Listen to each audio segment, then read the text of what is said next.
for a moment of silence. This past week, we lost parents of two of our members of the Londonderry community. Mr. Parker's mother passed away, and also Mr. Soucy's father passed away.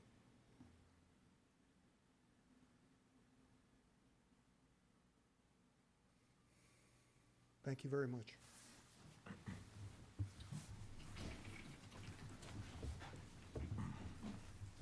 Is Kathy here? No, but Carol Conley is. She's Okay. the executive director. Okay, first order of business is Carol Conley about Warm Homes.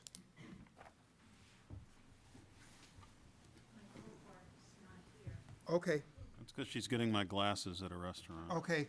Why don't we, is she here? More importantly, there's your Oh, glasses. door's locked. Now I get my glasses, so. Okay. Maybe you should ask.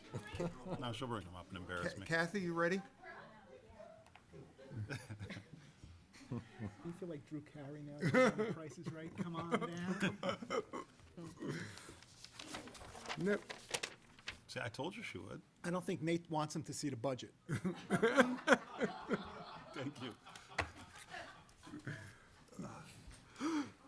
Well, they make things, these glasses make things look smaller.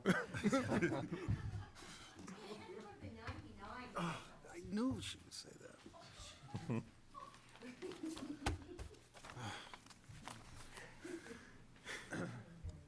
I wish we were in the old room where you couldn't see or hear anything. All right, take it away, lady. Okay, I'm starting? Oh, okay. All right.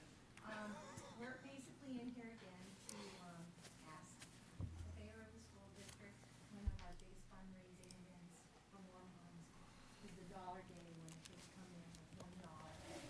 And they put it in a big box and it's actually quite astounding how much money Warm Homes receives at that time.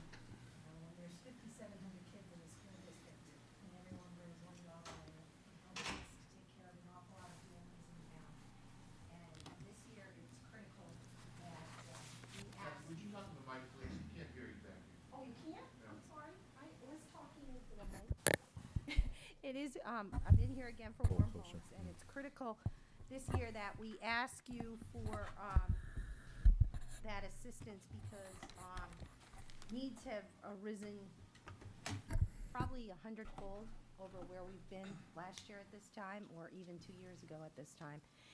And there are a lot of families that are truly struggling because of the rise in the gas and the rise in the fuel prices. Carol, my counterpart and troublemaker in all of this, the figures are staggering. And so we're in here really asking for the assistance of the kids this year, because this will help us probably extend the program through January and February, and quite frankly, it's been pretty warm. And They budgeted when people start getting their an first amount hit of of, 7, and they actually is it only 320, 62% of it, so I was trying to 315 guide it. now, over $4 for propane. It's quite a staggering amount for families to, we're making it just paycheck to paycheck or So week to you week. guys,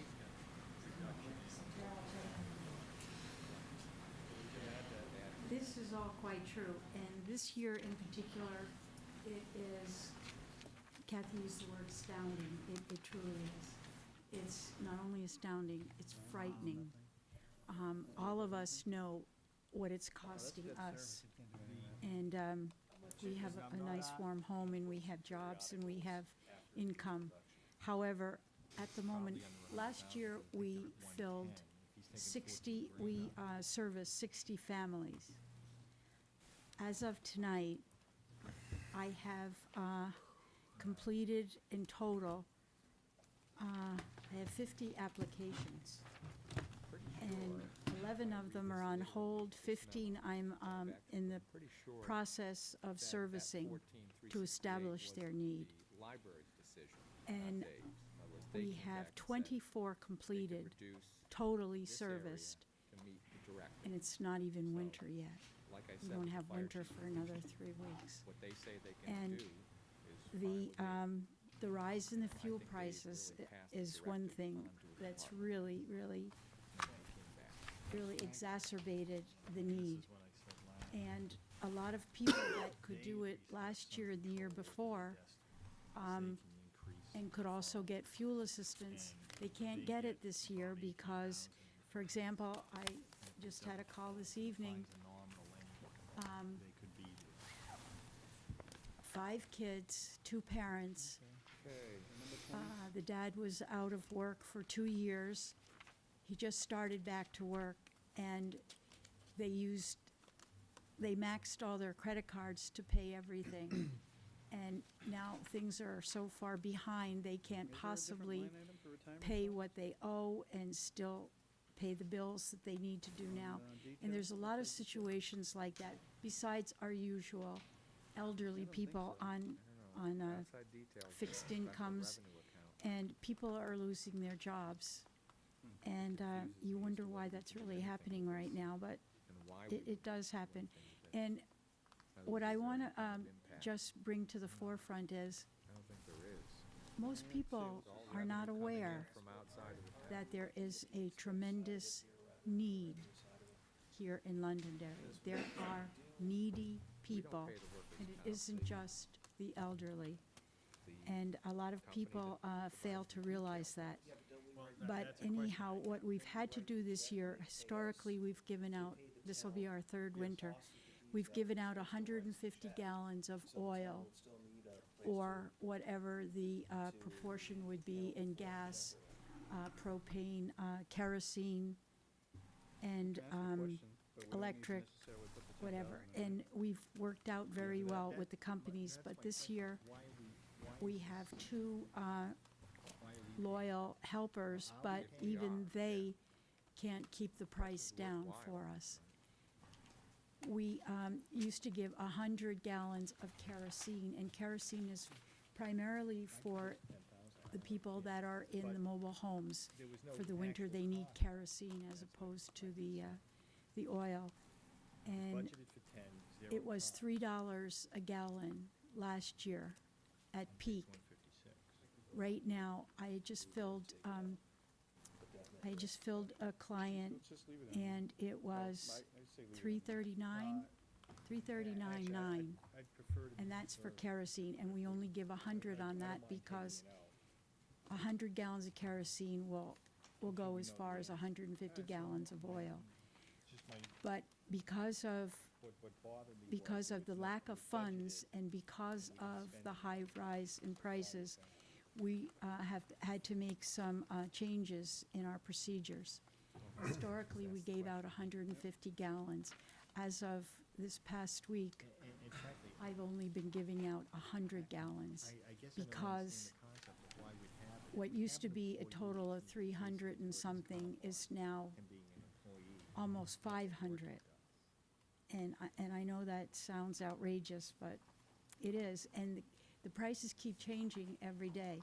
We do have, as I said, 2 particular So if we go to the police, providers that try to give us a discount, and it's based on the cost of the day. But now the discount is up over $3 a gallon. And the other thing that we've had to do is,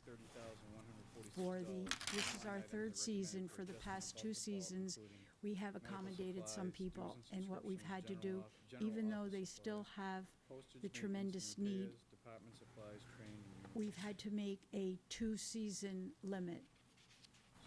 And that's really hard, especially for these elderly people that $30,000. their income hasn't changed and it isn't going to. So we're appealing for the dollars from the students. It made a tremendous difference last year. It really is. And I realize that a lot of the kids can't bring in $1. But those that can, Well, those are the ones that council it would be wonderful. allowed And them, said. every "Don't go over dollar, this every amount, this is cent, what-" every nickel If you had- goes if you to needed the it, providers, you know, we're allowing you to providers being the fuel put in for it. companies. What would you Nothing do? is spent then on they make that administration, nothing. during the budget. Everything goes to fuel to Yeah, help council these gave people. 3. And Council I implore your help. I implore that you please let us do this again this year. And personally, whoever hasn't given, if you can eke out something, that would be wonderful. I know there's a lot of big things going on in town and necessary funds, but a lot of it isn't going to happen until the spring, and right now we have to, there's a lot of families that have to get that far. I'm not a policymaker. So that's all I have to say about warm homes. Another thing that we're finding is, and So let's just. this is just natural since something new's been done in the town. The welfare department has been moved to Are we okay Gary with $10,000 that you via have on your? contract. So people have no idea where they're supposed to go. So I think as a town council, it's gonna be our responsibility to get the word out that you can still call town hall and they'll refer you on to its community health. Community health services in Derry. And so all of our assistance is being I'd done like to through make a Dairy at recommendation this that time. we don't touch that and And, just go with what Dave has listed in there. I guess the point we really that don't know we what need that to make again, but mean, it's that could- probably the sad we don't know point what is that that we can only do it This- once this because we are 10,000, limited I on mean, funds. We don't know what this. And most of these House people are 74, finding you that know it's what I'm even saying? hard Yeah. to Yeah, we don't know qualify what for that'll do. state because the state Page is 88, line in the 14. same problem that we are, I think we that should just- That's my the recommendation. is fuel we go costs with have that. just gone up so much that, you know, I they're just telling thought people, that please try to hold off till December. The lines are unbelievable for people trying to get appointments through the state to get the assistance and everything. So this is gonna be a critical problem. And when we first started this, Bringing up a good point. my biggest concern, and Carol's was too, that people were gonna try to find alternative ways to heat their homes. I've actually had one woman who tried to put boiling water on her stove, thinking that was gonna heat her house all day long. I'm afraid people will bring me propane gas tanks into the home, so, diesel using, going to the gas station and buying it versus to just keep the fuel tanks going. So, chimney fires, that kind of stuff. I don't know if this is something that's on a program, but sometimes the best person in a home is the child. And I don't know if we can work with the fire department to, have them come in and teach what to look for. If something's, like do a class for all the middle schools, the elementary schools, the rights and wrongs. I mean, I know I'm putting you on the spot, and this is something I thought of coming here, and I've been reading more and more that this is a fear throughout the entire country.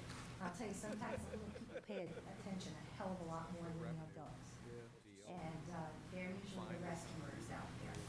And I'm thinking maybe it might make sense again to hold a forum, a minor class, the do's and don'ts of, you know, what to look for, what you do in a fire, that kind of stuff. I mean, it's a concern. And it's a big concern, via the fire department and the police department, that people are just not, the people that are on the cusp, the people that, and I will tell you something, last year, I got calls from people that no one would have expected they were in trouble because they're too proud to ask, and it was as simple as a death in the family, a sickness, a divorce. So it could happen to anyone. Nate, is there anything you can do about fire safety programs, Officer Chief? Okay, thank you. I mean, I don't want to put, but I think that might be something that would be a good thing for our kids to get. Brand new copy of the library. Go ahead. It was argued by. The other thing that I noticed in the last 2 years that this program did, that the school participated in it, besides bringing in a dollar, and I know that it brings in about $5,000 to the program. It also creates a bit of awareness. I know it was either last year or the year before. I think it was South School student. Maybe you could share that, because I think it is a bit about building community knowledge, community collaboration. We know the postal workers watch out for people, but maybe if you could talk a bit about students and their effect on the situation. Last year, a student at South School, elementary school, brought in her dollar, and then called, and, well, she didn't call, her mom actually called for her, but she said, you know, I think our neighbors down the street, they're an elderly couple, I don't think they're doing very well, and maybe we should check on them. And, the mother called, and she was like really embarrassed when I was there. She goes, I don't know if my daughter is exaggerating, and we don't know if we should get involved, and we might be okay. Well, come to find out, they were an elderly couple, and Fred Fuller, who was their service provider, said, oh, yes, they're in need. They're probably in there eating cat food, and nobody even knows. And it was, that's what this program is all about, is building community and teaching kids. I mean, it was so, I was so proud of the fact that an elementary school child had the resources and the knowledge and the concern to go home and talk to a parent, and they did that. And we were able to help a family once, but we were able to help that family that maybe they made it through the whole year. And the sad part of it was they were elderly. They had an individual living with them as a caretaker, and when they bring in a broad picture of how much income's coming into the household and be qualified, his salary made it too much for them to get assistance. He was there as their caretaker. So there are flaws in the system that we can't fix, but they're built in for reasons. But, you know, I mean, it was a sad scenario. They don't qualify because they need someone there to take care of them, and that person needs to work as well. And with their income, their social security, and his income, they made too much to qualify. I think, in relation to the South School student, I think it was a high school student, and to bring the awareness of the Warm Homes program, and that it can happen to anyone. And it brings to mind something I didn't mention just now, but everything is totally discreet. Basically, there's nothing that gets out, nothing. And the only thing that people that might know are referrals from the churches, from the school, from employers, from fuel providers that have employees. But excuse me, another example comes to mind when Steve's talking about awareness and participation.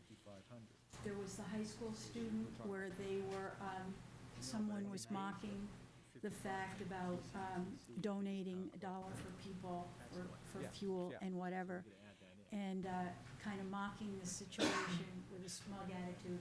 And that's understandable. It's truly understandable. And this young fella spoke up and said how important the program was, that it actually had helped him and his family, and his friends and peers were appalled. They couldn't believe such a thing. But it's good to see that, you know, the kids really do make a difference, and they do get the word out, and they are becoming aware. Kathy, what is the website for Warm Homes? It's warmhomes.org, and anyone can go there and donate, or they can get information. It links to the state resources as well. State does have a lot of resources out there. Everyone should try to apply.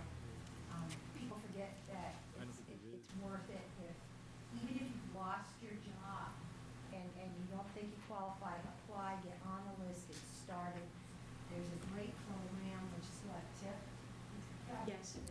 They've just recently moved to, Londonderry now goes to the Manchester office. Right, so I Which mean, makes us all very those happy. links are on the website.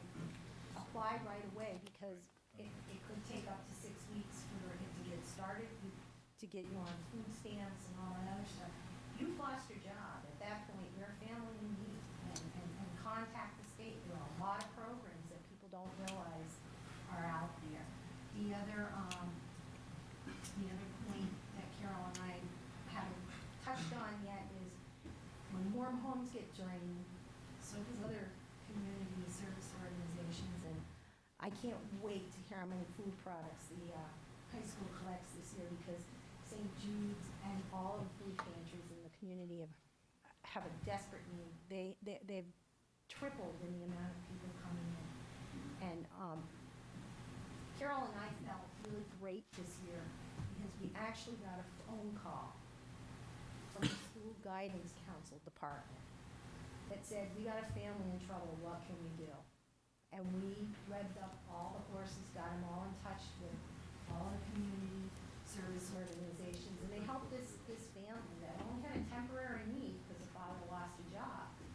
But we felt great that the program has gained so much credibility now that even the school district is calling us. And we can lead them to the right place. But, I mean, this is like what you can build with a community of people working together, and it's just been,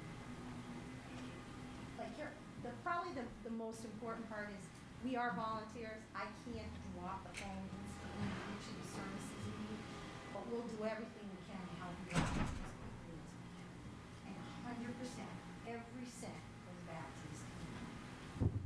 Does the board, Just while we're on the roll, the phone number, if people need help or would like to find out the address for a donation is 232-9131. And any donations would be sent to Londonderry Comforts / Warm Homes, P.O. Box 329, of course, Londonderry. And that's a 501(c)(3) tax deductible donation. Sorry. consensus of the board to support the collection? Absolutely. Okay. We're looking to do it in the week of December, what was it, the 17th that week, whatever it is. Can you work that out with Nate? Yep, we'll work it out, but we'll just And- think it out because I know it's gonna be hard because that's Christmas time and everything, but we thought that is the biggest time when people remember there are others. In case anyone's watching live, this week on Thursday, from 4 o'clock to 7 o'clock, there's a fundraiser at Jerome's with a, can I say wine, or do I have to say adult beverage? Well, I already said wine. With a wine tasting and hors d'oeuvres and other items. Silent auction. Silent auction. That's 4 to 7, Thursday night, the 29th at This Jerome's. Thursday. At Jerome's Deli in Cummings Mall. Thank you very much.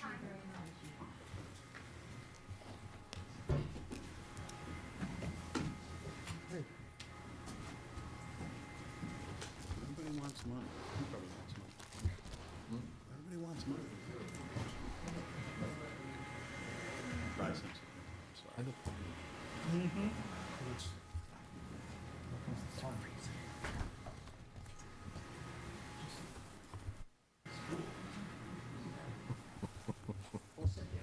yes, sir. Go ahead.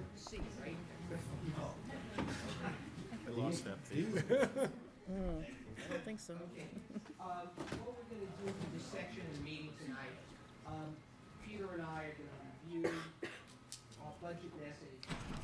My part basically is to summarize in narrative form the priorities that we in fact have established for the proposed budget for the upcoming fiscal year.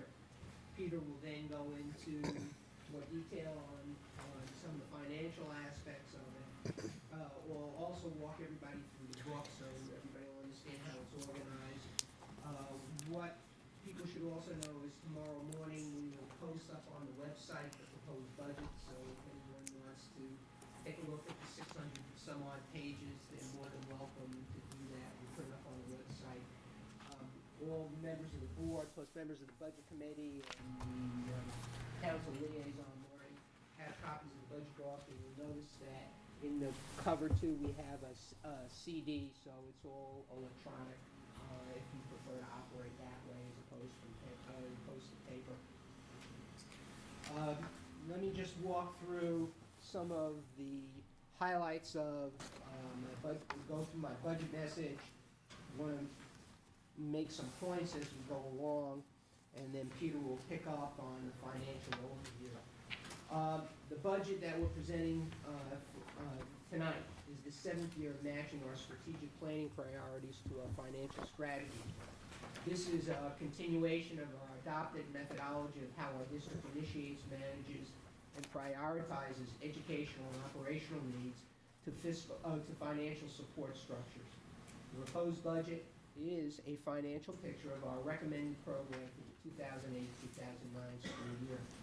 7 years ago, our community, using the community engagement process implemented by our Best Schools initiative, identified priorities in which a graduate would know and be able to do. Our strategic plan, and therefore our budget, are predicated on the operational representation of these priorities. The priorities are as follows: building space for academics, arts, and athletics, long-term planning, improving all communication, internal and external, implementing continuity of curriculum on and among grade levels, and prioritizing learning to meet the needs of all students with regard to individuality, diversity, and learning styles, which could mean reducing class size, hiring teachers, and increasing staff development, as well as other strategies. Our revised and updated strategic plan for 2007 through 2012 was developed with school board administration and input and data collected from the first 6 years of our strategic plan. We have translated the priorities into 5 long-term goals, 15 priority areas encompassing 66 objectives and 453 actions. The goals and priorities are as follows. Goal 1, to ensure curriculum, instruction, and assessment are designed and delivered to enable diverse learners to achieve or exceed district standards. Priority areas: clearly articulate, implement, and assess pre-K through grade 12 curriculum, both horizontally and vertically. 2, ensure curriculum is delivered in accordance with diverse needs of the learning population, base curriculum development instruction on best practice, and continuously raise the level of student achievement in meeting or exceeding Londonderry School District graduation standards and grade level benchmarks. There are a total of 39 objectives and 325 actions associated with these priority areas. Goal 2, to achieve and sustain the highest level of professional competency of all staff members consistent with the district's strategic plan. We have 3 priority areas under this goal: ensure that all teachers in the district, schools, programs, and subject areas participate in professional development programs and activities designed to raise student achievement; evaluate regularly and systematically the performance of all instructional staff to ensure that high standards are maintained throughout the district; and provide ongoing training to the professional staff to remain current with their subject matter and specialty area and inform their practice, and most importantly, meet the learning needs of the students. There are 11 objectives and 49 actions associated with these priority areas. Goal 3, to provide adequate space in order to meet the educational needs of all students and the effective operation of all school facilities. 2 priority areas: update space needs plans for the school district and provide instructional space at the middle and elementary levels. There are 2 objectives and 9 actions associated with these priority areas. Goal 4 is to create and maintain two-way communication among all stakeholders in the school district. 1 priority area: to provide and seek out clear and consistent information among stakeholders. There are 5 objectives and 23 actions associated with the above priority. Goal 5, create and maintain an efficient and effective organization that supports the district mission. Priority areas: ensure that buildings and grounds are well maintained, recruit and retain highly qualified professional and support staff, provide easy access and the ability to effectively report information through the appropriate use of technology, ensure financial management is consistent with federal and state regs, and to systematically evaluate the pupil services department's organizational structure. 9 objectives and 45 actions associated with these priority areas. To assist everybody in looking at the budget as a whole, we've broken down what we consider to be the main highlights underneath each goal, and I'm going to walk you through some of these. Goal 1, which is to ensure the curriculum, instruction, and assessment are designed to deliver and enable diverse learners to achieve or exceed district standards. There are a number of things that we want to continue to focus on in some new areas. Continue to support the elementary math program, including the online test. Continued implementation of 3-tier reading model. continued implementation of phonemic awareness program, continued implementation of dynamic indicators of basic early literacy skills, assessment and online data system, the continued implementation of the Iowa assessments, continued support for elementary science program, those are our SKIS kits, continued development and refinement of curriculum toolkits at all levels, new and replacement text and instructional software, upgrade the Adobe Creative Suite software for animation, desktop publishing, website development, design, yearbook, and journalism, fast math software for the upper elementary levels, replacement German text, replacement Spanish text for level 2, a replacement of French text for level 3, replacement of text for the housing decision and family and computer science, managing your resources, which is also part of family and consumer science, replacement of 11th grade English Lit anthologies, financial planning text for Academy of Finance, animation for the web, 30 copies, web development and design 1 and 2, replacement text, Spectrum workbooks at the middle school, vocabulary books at the middle school, English grade 8 books at the middle school, vocabulary workbooks for grade 6, atlases, continuation of consumable workbooks at the elementary level, as well as the reading program consumables, looking at a Londonderry Middle School Reading Language Arts pilot, elementary science pilots, grades 4 and 5, elementary music text, continuation of that, phase 2 for grades 3 and 4. Continued implementation of the career pathways and advanced courses. We want to continue with our Cisco and Mouse programs at the high school, video production. Honors courses. We presently offer 19 courses with 48 sections, and we have an enrollment of 1,056 kids in our honors courses. Over the last several years, we've been able to increase the number of advanced placement courses. We have 10 courses, 19 sections, with an enrollment of 356 kids, but it's 211 individual kids that participate in the AP courses. Biotech, the Academy of Finance, Information Technology, Computer Maintenance and Repair, PC hardware and networking, Programming and Software Development, and Interactive Media, as well as Project Lead the Way, Future Educators Academy, Mass Communication, Athletic, and Exercise Science. Continuation, obviously, of our core reading program. Continue the expanded math and reading programs at LMS, allowing our students to enter advanced geometry in grade 9. Continued work on our science benchmarks. Continued expansion of enrichment and accelerated opportunities at the middle school. An increase of staff for our LEAP program due to enrollment and student needs. Expanding our Friends program, which is our program for youngsters that have PDD and autism. Our basic academic skills program, our Running Start program, continued support of school to career program. This year we had 55 students participate in internships, and the board heard from a number of those students several board meetings ago. Continued implementation and expansion of adult ed and alternative ed programs. I think this is important information to know. Last year we had 49 adult ed graduates last year. 26 went on to college.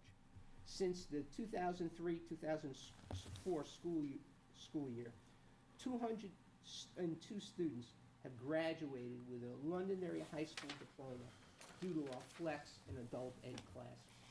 So not only has that helped our youngsters achieve the 24 credit requirement, it also in a way is a cost savings because the kids went to school during summer school, helped and in fact paid for that, instead of having to take those courses over again during the school year, which does require additional staff, as well as the fact that 202 kids graduated. And I think that along with our other alternative ed programs is reflected in our dropout rate of 1% this past year. Continued implementation of the Block Humanities program, continued implementation of the GED program. Since 2004, 295 people have passed the GED test. Continue our high school summer program, our middle school after-school activities, academies for at-risk students, our summer enrichment programs where feasible. Continue the elementary summer school programs pre-1st through 5th, maintaining our tech-rich programs, continued promotion and increased participation of students at Manchester Institute of Technology, and Alverne Vocational Center. We have 130 students there in our Bridges program. Continued support for Project Challenge, which is an enrichment program in conjunction with Riviera College. Continued implementation of the college articulation agreements. We have added 4 new agreements this year, bringing 14. Last year, total scholarships as a result of our articulation program for 4 years of college will total $652,000 in scholarship money for those students that participate in those articulation agreements.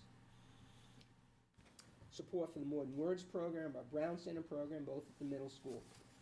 Continued implementation and expansion of the action research model. Continuing with our instructional initiatives at the middle school, including personal projects, academies, and interdisciplinary units. Continued implementation of math grouping procedures, including accelerated opportunities. Continued support of our PBIS programs at all 3 elementary schools. Maintaining appropriate funding levels for instruction and general supplies at all levels. Continue to absorb funding for elementary and after-school tutor programs due to loss of federal funding. Continued implementation and expansion of in-house special ed programs. Continued implementation of grade-level case manager model in special ed. The continued implementation of the 3 reading intervention and reading in the content area and Linda Mood phonemic sequencing program. Funding of SPED tuition and transportation based on actual out-of-district placements. Aligning our information computer technology curriculum to state standards. Funding for Destination Imagination. Continued funding for elementary and middle school special curriculum programs. Replacement of new equipment for music and band programs. Maintain our band uniform replacement cycle, our athletic uniform replacement cycle, and athletic equipment replacement cycle. Maintain funding for athletic programs and absorb increased rates for the pool time. And provide appropriate staffing levels at all schools to meet instructional and support needs by redeployment and or the elimination of positions, instruction, special ed, and clerical, and institute or expand cost avoidance options in special ed. I want to spend a couple of minutes on this. When we get into personnel, we'll spend a lot more time. I've broken up the personnel stuff into 2 areas. Cost avoidance positions.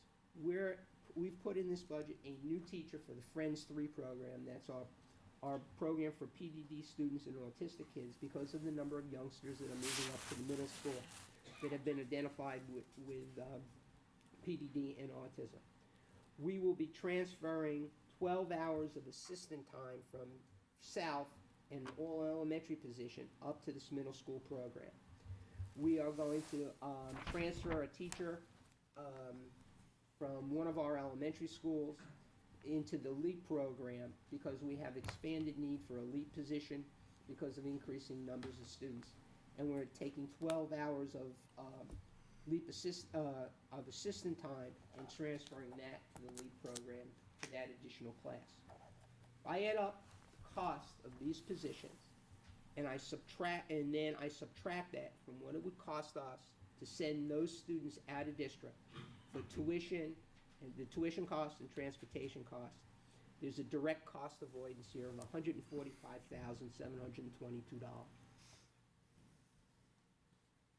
If I didn't have these positions and I just dropped them out or didn't add them in, we would have to take the cost of all those positions, add $145,722 to the bottom line in the budget to provide tuition and transportation costs for these youngsters. Now, as we've done in the past, we're showing swaps, additions, and reductions. The net impact of the swaps, additions, and reductions is a minus $144,920. We're going to continue to reorganize the high school clerical staff, so that means a reduction of 7 hours. I had mentioned the transfer of the Matthew Thornton teacher to the LEAP, Matthew Thornton assistants to LEAP, North assistants to LEAP. SPED teacher from South to the high school because of enrollment changes. South assistants to the middle school Friends program, 6 hours. All elementary assistants to the middle school for the Friends program. We're going to transfer a SPED teacher from South to the high school because of numbers. SPED program director, I'm recommending we go from 220 days to 240 days because of the large number of students that we have at the high school and the all-year programming and the work that's required during the summer. We will be dropping a middle school PE position. We'll be dropping actually 2 teachers from Matthew Thornton at present, but I'm holding on to 1 teacher because of enrollment numbers in the elementary level at North School. If in fact we get the same kind of in-migration pattern that we got this year, which was increased numbers in 4th and 5th grade, I would have that position that I could probably put into North School. Absent that, with the numbers that they have now, I would take some of the money that we have put aside for this position and give North School 5 additional hours of instructional assistant time, 1 more hour in each of those classrooms to offset the large numbers at that level.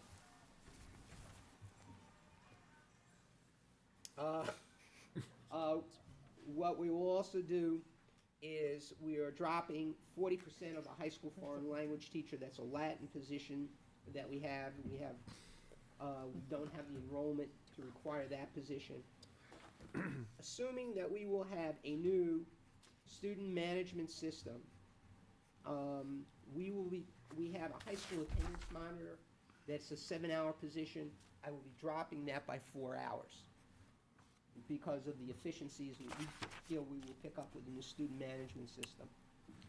We are dropping from the budget, and have already in a sense dropped this year, 20% of an elementary PE person, 20% of an art person, 10% of an elementary gifted and talented, and we'll be dropping 3 hours a day of all elementary computer ed assistance time. So what that gives you, if you look at it as a net cost avoidance and cost savings of a total of $290,642. Also, we're requesting at a minimal cost 5 additional co-curricular positions, which are actually being done by volunteers now. A BioConnect Club, Video Radio, Global Change, Future Business Leaders America, Chess and Math Team. And the details of all this you will find on page 241. I want to go back here just for a second. What this means, if you go back historically, and it's not like we don't listen sometimes to the budget committee or other members of the board. If you go back to 06 school year, we have reduced, going into 09, 53.2 hours a day of clerical time. What that comes to as far as hours per year, in 07 that represented 1,836 less clerical hours. In 08, 5,220, and projected in 09, 2,520. So that means clerical types of positions have been reduced since 06 that total 9,576 hours less clerical and assistant time, meaning computer assistance as well as clerical time. So I think that's important to take a look at. For next year, as we look at non-certified, as far as recommendations, it's a total of 44 hours of clerical and assistant time that we're dropping. You take that and multiply it by 180 days, total reduction in hours is 7,920 hours of time. Goal 2, to achieve and sustain the highest level of professional competency of all staff members, continued implementation of our teacher supervision and evaluation program, continued implementation and refinement of the Teacher Induction Institute, our Teachers Academy, funding of staff development opportunities for certified and support staff, continuation of distance learning opportunities, training for new and present employees in operational software, continued implementation of our on-site master's program in collaboration with Riviera. We figured that we have saved, because tuition is 2/3 of that program as opposed to full tuition, somewhere in the neighborhood of $81,600 in course reimbursement. To date, we've offered 18 courses, we've had 204 staff enrolled, and 52 have completed their master's since starting in 2003, which I think is pretty good. Continuation with our action research activities. We have a whole host of staff development training that's directly related to our instructional program and instructional strategies. Continued implementation enhancement of the Disability Institute and Special Ed Induction Program. expansion of our revised supervision and evaluation system for related service providers, continued implementation and review of special ed case manager handbook, continuation of our 405 observation model, and continued implementation of the 3-minute walkthrough program.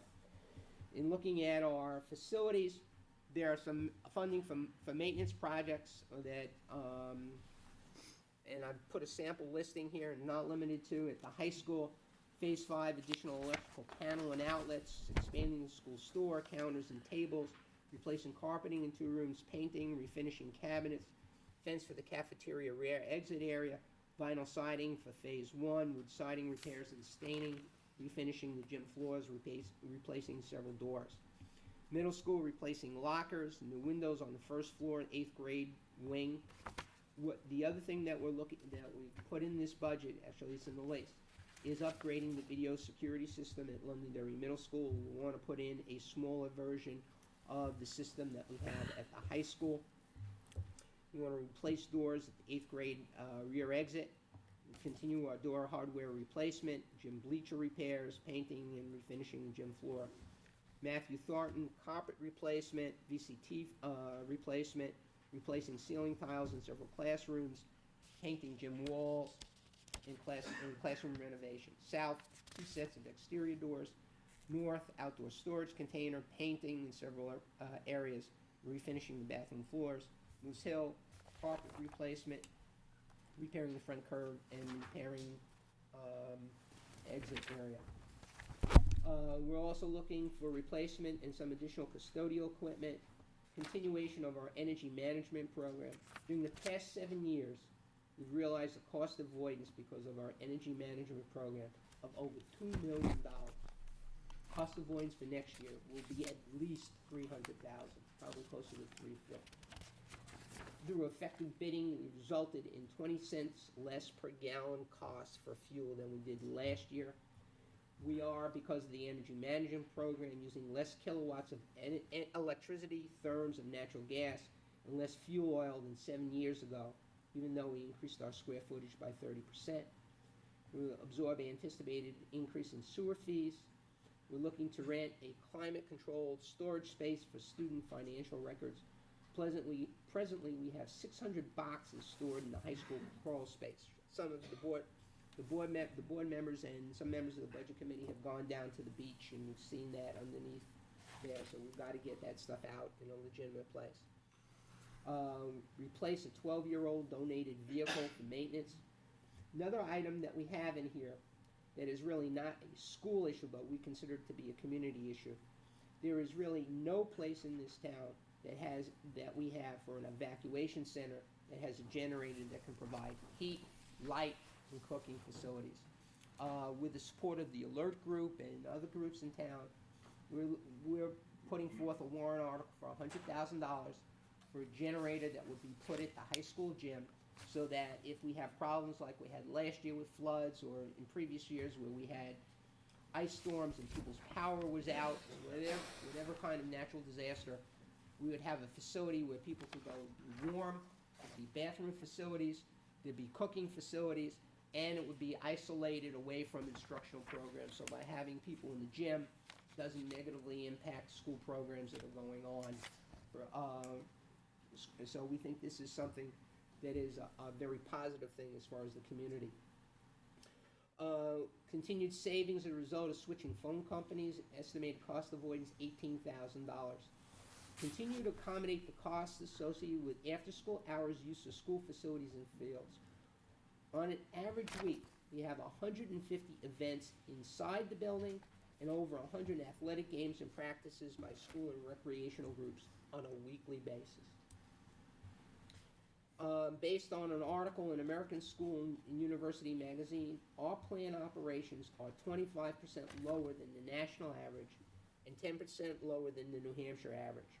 The national average was 9.2% of total budget, the New Hampshire average was 8% of total budget, and Londonderry was 7.2% of total budget.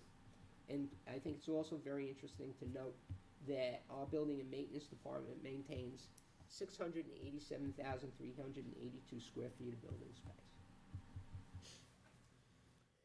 Goal 4, maintain two-way communication, increasing the SPED director's position by 20 days at the high school. The Insider Press, Leo 21, and WLOLP are accent on achievement. Funding and staffing for the district website and parent resource center, continued implementation of training for teachers and expanded web page design, implementation of the curriculum communications toolkit, funding for release days, sharing of data analysis among schools, continued funding for the Wings, our internal newsletter, maintenance of our online policy book, funding for materials and publications and informational meetings for the community, the new student management system, teacher blogs for the Induction Institute, using email for internal communications, posting of student handbooks on the web page and other documents, continued development and implementation of parental email notification and communications, i.e. notices and information, and school board agendas, minutes, and policies posted on the web. Goal 5, create, maintain efficient and effective organization. Funding the maintenance trust is recommended to continue with the upgrading and preventative maintenance of school facilities. Continued funding of the Human Resources Department to continue initiatives of recruiting, retaining qualified personnel and support staff, including things like online applications, job fair, recruiting, and visits to the college. I think it's also important to note that through the use of technology, our HR department has been able to substantially drop costs for advertising for position from $22,756 in advertising in the 01 school year, 02 school year, I believe it was, to $5,182 in 07. Continuation of an institution of cost-saving and cost avoidance actions, including but not limited to E-rate savings of more than $12,000 per year on telephone service, $12,636 in savings for internet access because of E-rate. I mentioned before the $2 million in cost avoidance because of our energy management. District-wide buildings and grounds cost 25% less than the national average, 10% less than New Hampshire. Nurse software that was developed internally by one of our IT people, that's a $2,000 a year savings. A new web filter that we put on is $6,000 per year less in annual support. Cost savings of $79,540 for consumable materials, and a grand total of $96,174 in cost avoidance and savings on consumables for approved elementary programming and recommended high school text and adoptions because of the negotiations that Mark had done in the past year. We have our copyright manual is provided online versus in print form. That saved us $2,500. I had mentioned before our on-site master's program. We have made adjustments and changes in various insurances, and in 07 and 08, that was a savings to the district and the taxpayers of $273,886. We switched from a three-tier to a two-tier health insurance plan. It was a savings of $119,000. We reduced advertising, I had mentioned, from $22,000 to $5,000. Utilization of state library overdrive audio books via the Leach Library subscription for SPED and 504 students, that's about $12,000 in savings. Utilization of email for library media department program communications. Utilization of internal website for distribution of information and notices, and distribution and aggregation of numerous survey instruments. We figure that's $5,000 in materials and staff time. Leo partnership with PTOs and Friends of Music, and initiated sales of programs, about $25,000. Leo underwriting and sponsorships. Here's a very important figure. Total cost avoidance of in-house special education programs from FY06 and projected through FY09, $14,088,941. That's an average of $3,522,235 per year. Next year, we've projected cost avoidance, just our special education programs, $3,602,813. That's worth $1.04 on the tax rate. We purchased 2 used vans, 11 and 12 passenger, for field trips and athletics, and we've used them for 40,000 miles over the last 3 years. cost savings is $25,000. Email for internal communication, utilization of bulk mail, posting in the Brown Center and More Than Words on site. We restructured the schedule at the middle school 2 years ago, resulting in increased instructional time at no additional cost.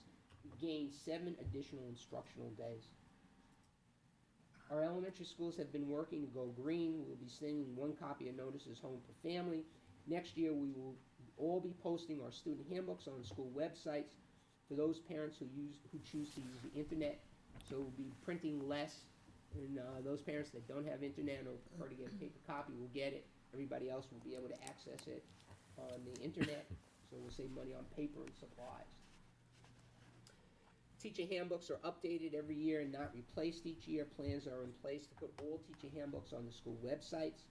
In the area of electronic communication, we're using email correspondence with staff wherever possible.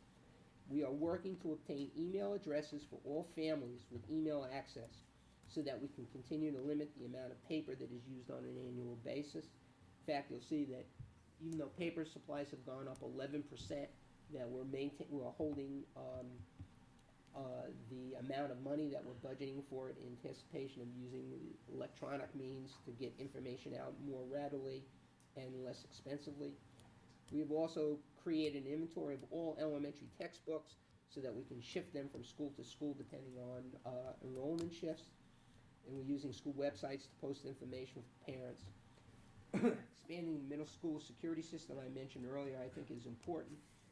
Continue redeployment and purchase of hardware based on job and instructional specs.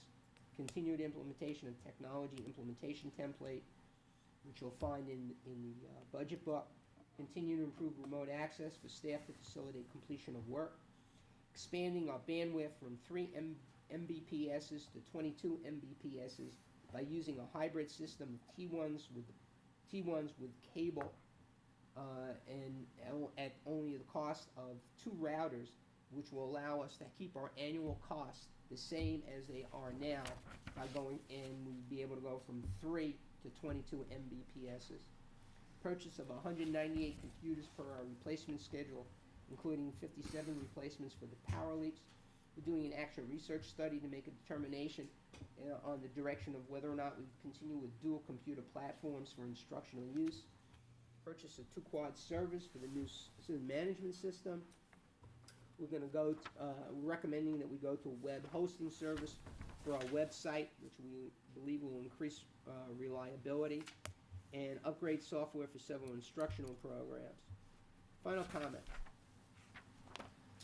The general fund budget that we're presenting you tonight is $61,029,300 for a lease of $430,059 for a total of $61,459,359. Please keep in mind that lease payments are made in arrears. This number is $53,884 below the default budget. The proposed operating budget is $2,012,801 above the current operating budget, and thus represents a 3.41% increase. And it's important to note that salary increases for support staff and custodial bargaining units will be reflected in separate warrant articles. Approximately 98.5% of the 3.41% increase is a result of salaries and benefit increases. Thus, increases in other accounts represents 1.5% or $29,309 of the 3.41% increase. This year again, as in the past, we're extremely mindful of the state funding situation and that the state is currently, as per court order, costing out adequacy. As it is indicated in the business administrator's memo, we're expecting state adequacy funding to be the same as this year, $14,703,579. To address the above issues, we worked diligently with the administrative staff and reduced their initial request by over $600,000. We have continued to eliminate, reduce, or redeploy positions based on enrollment and need, including instructional, related service, clerical, and assistance. This is in addition to the multitude of cost avoidance, cost-saving measures, and efficiencies previously mentioned in this memo. We believe the budget proposal for 2008-2009 does translate the initiatives in our strategic plan, enabling us to provide an increased level of services to our students and community, maintain existing programs, meet state and federal requirements at below average state per pupil cost based on the state's most recent figures, and will assist us in fulfilling our motto, giving wings to children's dreams.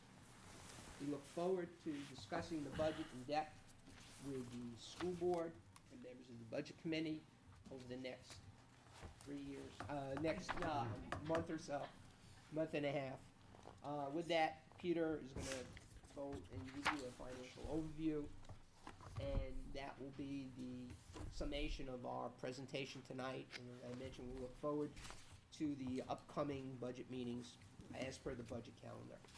Peter? Yes, thank you. I won't read my memo, I'll let everybody read it on their own, but I do want to go to page, on the book would be 14 and 15 for a second, and show you these 4 charts. 2 of them have been here a couple of years. Chart 2, the state and local education property taxes, and the state adequacy chart have been here the last previous years. The 2 charts or tables on the previous page I added this year. The one on the bottom, chart 1, per pupil cost, comes right off the state website.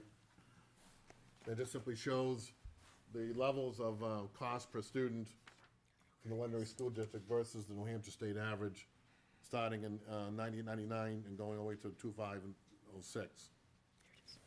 The table above it, I pulled out, is titled Equalized Valuation per Pupil. This is per pupil, is not talking about cost per student. And what it shows you is the equalized valuation of local areas. The 2005-2006 ADMI, which is average daily membership and residence, and an equalized valuation per pupil. And what I did in this table was pull out the ones that we normally compare ourselves when we're looking at salaries and benefits and so forth and so on. I put them in alphabetical order. That's the way they come off the state page. As you can see, the school district of Londonderry is below the state average. What that is saying to us is that our tax base has to work harder than on average of the state for the amount of kids that are attending the school district. The lower the number is the meaning that there is a big difference between the tax base you have, equalized tax base you have, and the number of students attending schools. And if you go back to Claremont 2, this was kind of like the tool that was used to determine how property poor towns are determined or defined, and when they went back and way back one and looked at it. So that gives you a fair idea of just what our tax base is equalized back to April 1, 2005, and the amount of students it's being asked to cover. We're not talking dollars, we're talking average, average ADMR. What I do now is I usually do is go through the book and kind of give you a run of how the book is put together. Obviously, we start with the table of contents, the superintendent's report in mine. On page 1, actually, is the proposed budget calendar. And then we'll get this in a second, a little more detail in a minute, but there's the tax rate calculation that we'll go over in a second. We give you a budget analysis, and this shows you the path from the current budget to how the increases or decreases in the default budget, and then the same analysis for the proposed superintendent's budget. For those of you who are not clear what a default budget is, it's simply the amount of the same appropriations that's contained in the operating budget authorized for the previous year, reduced and increased, as the case may be, for debt service, contracts, and other obligations previously incurred or mandated by law, and reduced by one-time expenditures contained in the operating budget. Basically, in a nutshell, current budget plus or minus debt and other contractual obligations to meet the calculated default budget. From there, we go into different ways we're showing the operating budget. The first one is by function, and then and then object code. And just so everyone understands, function is who. So function would be regular education, special education, music, athletics, media. Object code is what. What would be, is it furniture, is it supplies, is it equipment, professional services, salaries, benefits, so forth. We go into summary by object code by itself, and we group the object codes across the budget. One is functions, so it shows you the cost per function. Then the object code is as I mentioned, what, the who, or the what.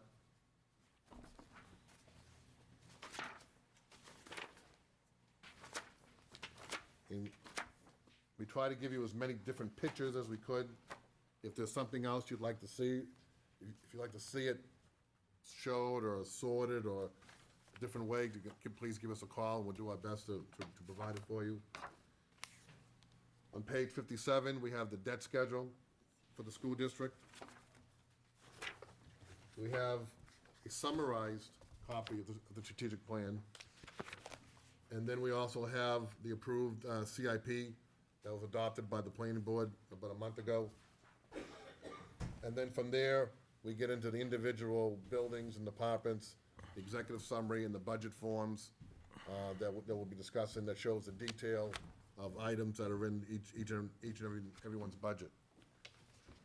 So the next few minutes, if we can go back to the tax rate calculation sheet, which is page 3, I believe. We'll just walk through this quickly so everyone understands the numbers and where the numbers came from. Obviously, we start with the revenues. We start with the state aid, and just so everyone's clear, we reduced Medicaid to reflect the anticipation and change in reimbursement, mainly due to transportation. Local receipts, we increased bank interest slightly, and that is in anticipation of the request of a bond for the South School building project. If that should pass, as it happened in North School a few years ago, we would have excess cash available for a period of few months. We would have a bond of X $1 million, and obviously a pay down schedule for, in this case, to be Procon, so there'd be excess cash for the few 3 months that we would use and collect the higher interest rate than a normal basis. We have brought, at least for the time being, the impact fees to $300,000. The board has elected in the last several years to raise it to $350,000, and I'm sure we'll have a discussion on that later on. And then at the bottom of local receipts, you see the amount of the capital lease. We show this as a revenue, and then we show it as an expense later on, which you don't see it on the default side. So if the default budget should pass by the voters, the capital lease would not be an appropriation. The next page simply starts off, as Nate said, with the proposed operating budget, and then next to it, the default budget. And as he mentioned, the operating budget is a 3.41% increase, and the default budget is slightly higher. We then get into, we calculate for you the net amount to be raised. Obviously, it's the amount of revenues above, subtract from the operating budget, gives you the net amount to be raised from taxes. We then have a section where we talk about special articles by the board. And this is usually articles that are put forward by the school board, maintenance trust fund. They've already approved cost items for the support contract. We have put in, since as superintendent mentioned, the $100,000 is a board article with the anticipation that the community has asked for emergency shelter, and we anticipated at the moment the half interest payment for South School. We run those numbers again, and we do the same. And we do the same thing. We start accumulating. On the next page, we anticipate, we have one special petitioned article for a assistant softball coach. And we anticipate a petition article as we normally get from the field study committee. And so we bring everything down and we calculate for you the increases and the percentages as we go along, giving the total amount to be raised from taxes at 38,183,213, and the number to the right of that is for the default budget. In the bottom of the page, we show you the calculation for local property taxes, the state property tax, and that's an estimate at the moment, but talking to the state people, they feel it should be somewhere around the 2.15, which is lower. If you look at the left, $2.31 is the current state property tax, giving us a total of $13.16, or 18 cents higher in total property taxes to be raised for educational services. What that equates to, one more page over, is about $53 on a $53 increase on a $300,000 assessed property, which is somewhere in the order of about, I have it here somewhere, 1.36. thank you, 1.36% increase from the current property taxes for education.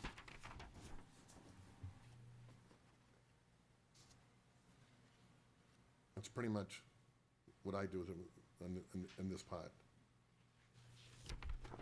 Obviously, as we go through, there's one thing I need to mention. We do not have a number for the custodial contract yet. Once both parties have agreed to the contract, which we hope will be very soon, hopefully it's tonight, we will add that number and then give you a new tax rate calculation sheet with that cost item. And obviously, the numbers will change and will change slightly.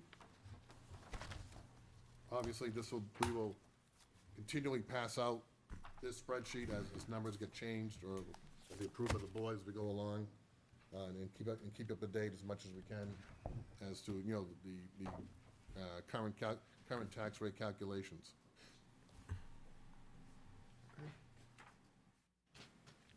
All done? All done. Thank you for your attention. And we wanted to spend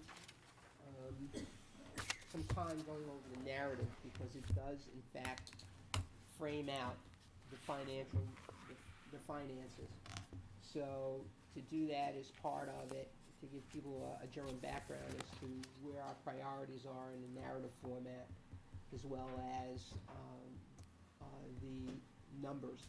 Because the numbers in isolation, if you don't attach that to what we're trying to do programmatically, the numbers really don't mean anything, because they do represent it. The other point I want to make is that, in addition, we look very strongly at continuing what we consider to be an outstanding educational program and providing appropriate services and programs, both instructional and extracurricular for our students.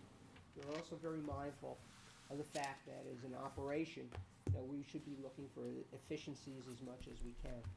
And I think just the number of items that I mentioned to you in my address that our administrative staff and faculty and staff have worked diligently on have looked to address efficiencies in as many ways as possible. We've tried to incorporate ideas that were brought up in the last budget process, ideas that have been brought up continually over the years by the school board, as well as some of our own initiatives to provide an efficient and effective operation that is mindful of our role as being custodians of the local tax dollar. And I think we have continued to endeavor to do that, and at the same time provide an appropriate level of service for our kids in an appropriate way. So I want to say thank you. Thank you for your indulgence and your time, and once again, we look forward to our ongoing discussions. Just to remind the audience that on December 4th will be our next meeting, and that will be personnel, special education, school to career, library media. On December 6th of next week, we will have curriculum, high school, middle school, athletics, music, kindergarten, and the 3 elementary schools. So that will be what we'll be covering in the next week. And we'll continue to go down there, and I'll bring up the 13th meeting also, and then the 18th is an open budget session. Yes. Our budget workshops and our regular meetings also are open to public questions, correct? That is correct. So if there were anyone in the public, certainly the Budget Committee always participates, but if there were anyone else in the public, they could also Come on come down. and ask questions. Nate, on our school board meeting schedule, I was wondering if we can make a little bit of a change. We list the meetings on there in the time. Could we put the subjects that we're going to be talking about on our calendar? Sure. Just so it's out there into public, so they know if they have a specific issue they want to hear or come to the meeting for, they can hear it? And then just as long as everybody understands that Yeah, that's it subject moves. to change, because sometimes we'll get into one and something will flop over to the next day or what have you. Yeah. As long as we have that caveat, that's no problem. Okay. Any other questions? Okay, Let's see. let the fun begin. Okay, Everybody vote yes, we go home. Mike Brown said, yeah, I saw him. any questions and announcements? Any questions, announcements from the audience? Seeing none? Our next meeting, as I just stated, was December 4th at 7 o'clock here, and December 6th here, and they're both budget workshops. On December 11th, we will have a regular meeting, and on December 18th, we will have a budget workshop. All of them are at 7 o'clock in this room. Okay? Before we go to the consent agenda, I'm sorry to interrupt, but I think Nate wants to embarrass someone. Yes. So camera 2, if you can get ready to zoom in on Nate. That's right. The November-December issue of Kids Rule, which is a magazine that's put out, has an interview with a very famous person. I believe it's Carol Mack.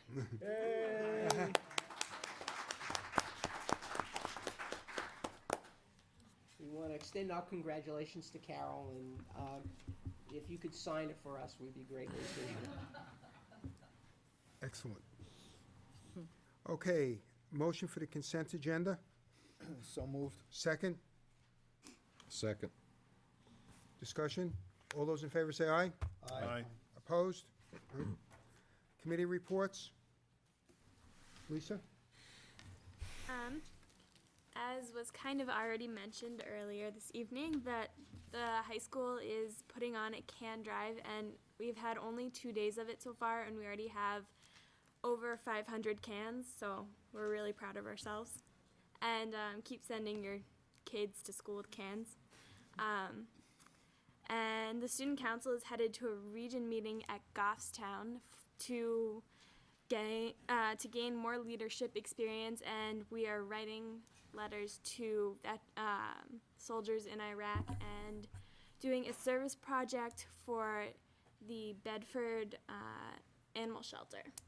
I don't know quite what that entails, but NHS is hosting a warm clothing drive, so they're collecting any old coats, jackets, hats, mittens, scarves, anything that you have around your house that you don't use anymore.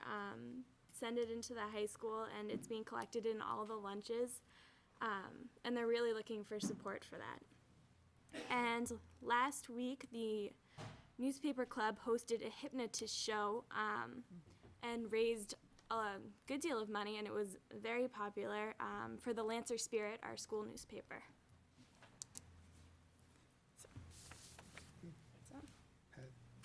Okay, this is a little bit of old news. On October 23rd, high school teachers Kelly Jaguar and Karen McDonald came over to the Matthew Thornton cafeteria with the students from the Festival of Youth, and they helped Sarah Blanche's first grade class make puppets for Halloween. They provided all the materials, and the two groups meet about 3 times a year, and it's always a wonderful experience for everyone. And many of the staff members came down to the caf to visit with the high school students who had gone to MT, and lots of hugs and smiles all around. Kindergarten students at Moose Hill enjoyed the company of the other classes in their wing with a feast in the hallway. Homemade breads, butter, popcorn, celery sticks, and carrot sticks were on the menu. The students also enjoyed a Thanksgiving video together, and along with the early snowfall, it was a very exciting day. On Friday, November 9th, Matthew Thornton fourth graders welcomed Governor Lynch. When the students visited the State House in October, the governor was not at the State House to greet them, so he made a special stop to speak with them and answer their questions.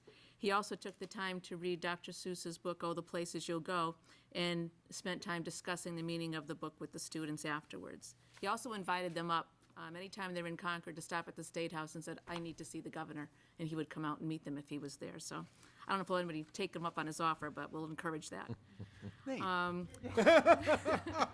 Students. The students. Enroll I in guess I have to be class. very specific here. Matthew Thornton held its 5th Celebrity Readers Day on November 15th. Over 80 celebrities visited, and each class had at least 4 readers. Some guests read to more than one class. Barbara Mead was one of the readers, and she truly enjoyed the experience. And I know my students really enjoyed it, and we got our yearly harassment from Mr. Oswald about Fenway Park and Yankee Stadium, so it was quite enjoyable for everybody. North School's Student Business Fair will be held on December 13th, and the business fair is tied into every area of the curriculum. The students create business cards, persuasive posters, profit and loss statements, etc. It's a lot of work, but they do love it. Katie Palmer from South School sends the news that each class at South filled a stocking for a soldier serving overseas. They also collected enough additional supplies to fill 15 boxes to be sent as well. Pilot reading teachers met this afternoon to begin revision of the elementary report cards to reflect the changes in the reading program. Release time technology training for 4th and 5th grade teachers is scheduled for the first week in December. Teachers can choose to attend a workshop on the multimedia application Media Blender or using PowerPoint and Keynote to create a Jeopardy game. There will be an after-school teachers academy open to all elementary teachers on Monday, December 3rd on using Keynote to play Jeopardy. That way the people who want to do both can take advantage of that. And on Monday, November 19th, Matthew Thornton welcomed 36 future educators into their classrooms. Amity Ferraro and Paul Dutton want to report that the students loved spending the day, and they were raving about what a great experience it was. Most couldn't believe that they had to stand all day long or that the day flew by so quickly. They also said the students really made them feel welcome. And I know that Colleen Craffey visited in my class, and she did a great job with the kids, and she's going to make a great teacher. So it's nice to have them come and visit. Excellent. Thank you. You're welcome. George? Starting over here. We're starting over here. All right. Thanks, Ron. The Tech Committee met a few times. A couple of the things are the initiatives, and we'll be looking at them as we go through a little later on, but there's some pretty exciting opportunities out there for enhanced curriculum, a more reliable infrastructure within this district, as well as providing better access to materials for both the students and the staff. We talked a little bit about broadband, software inventory, refresh cycle for computers that we'll be getting into another time. Communications Committee met.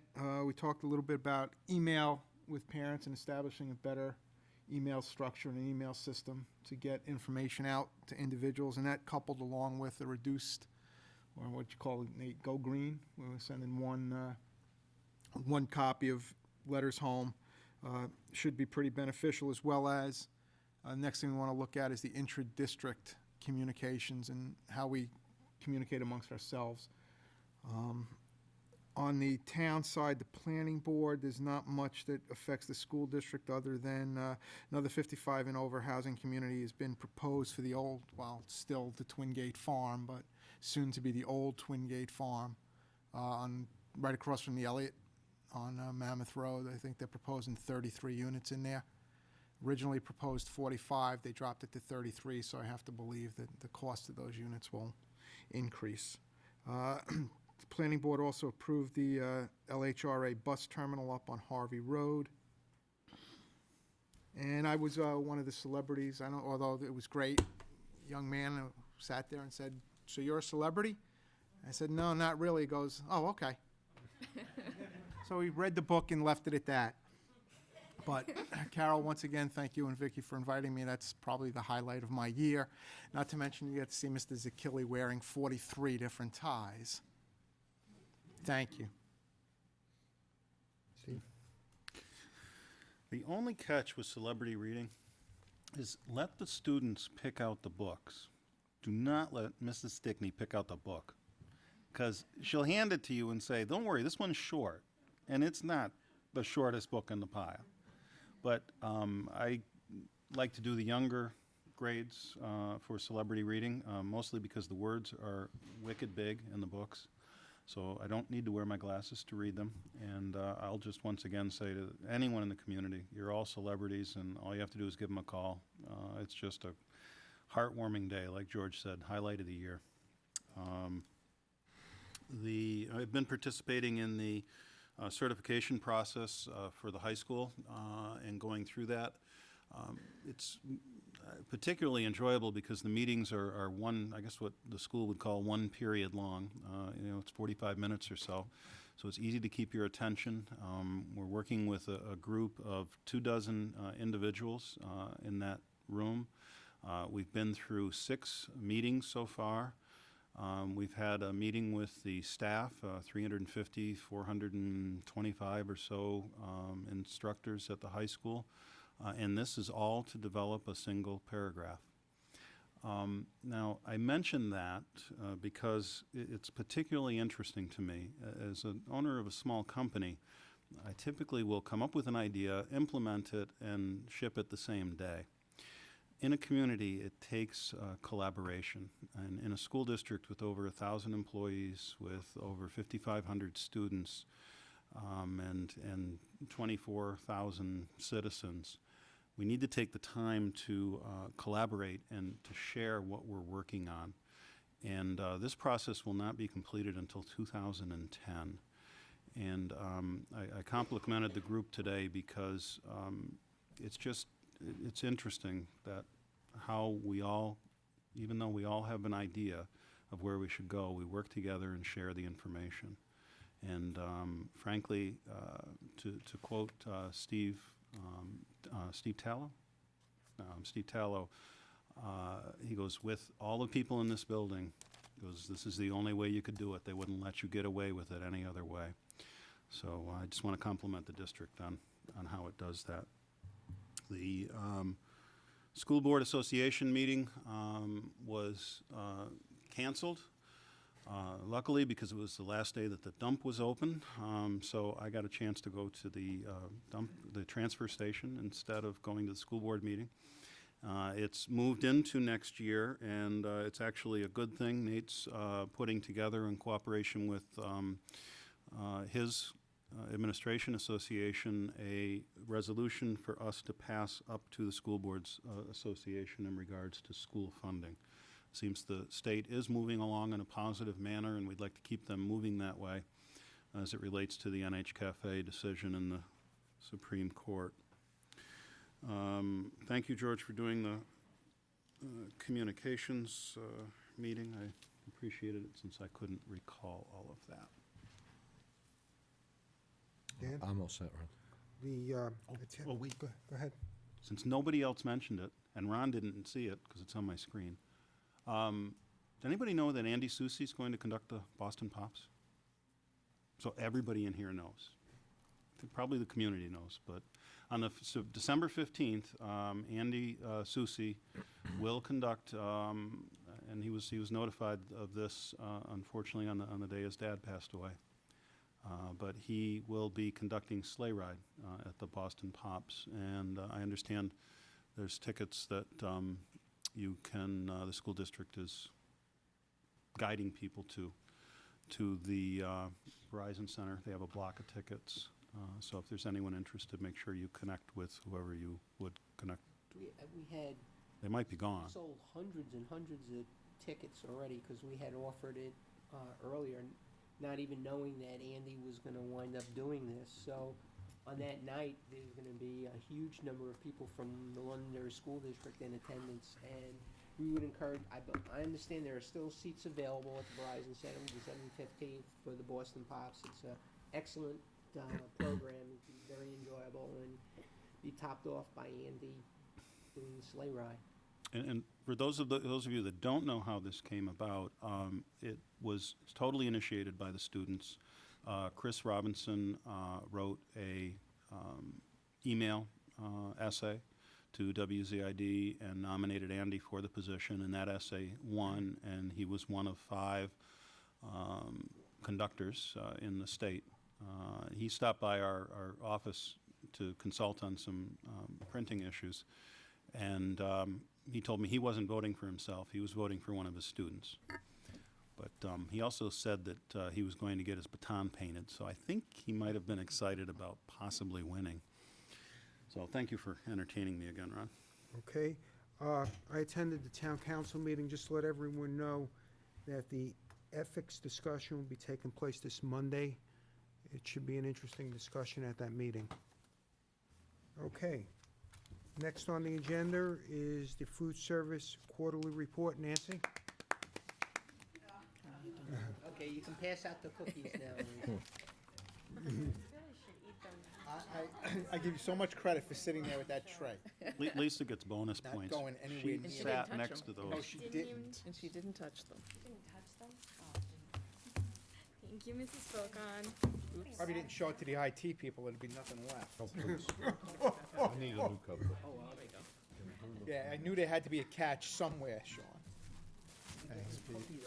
I will. Put that up here now. Taking one of those, one of those.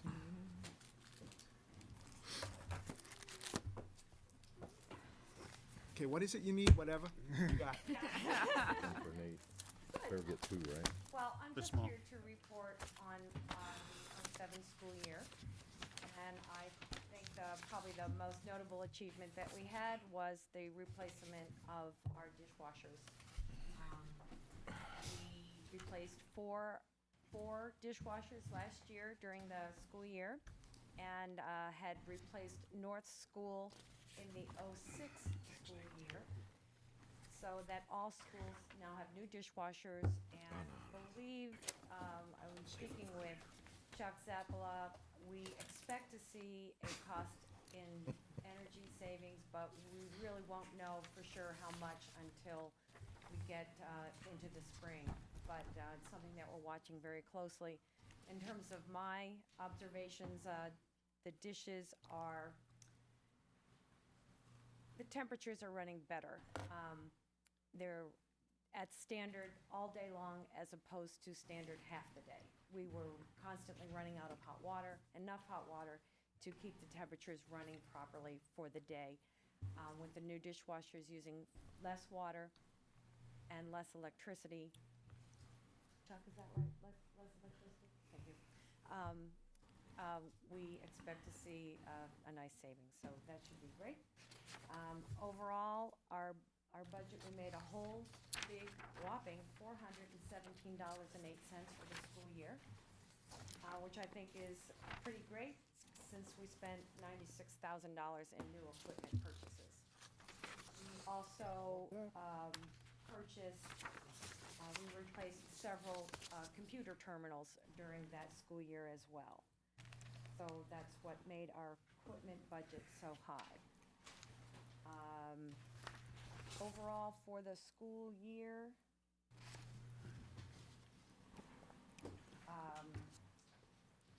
we now have an $80,000, $461.19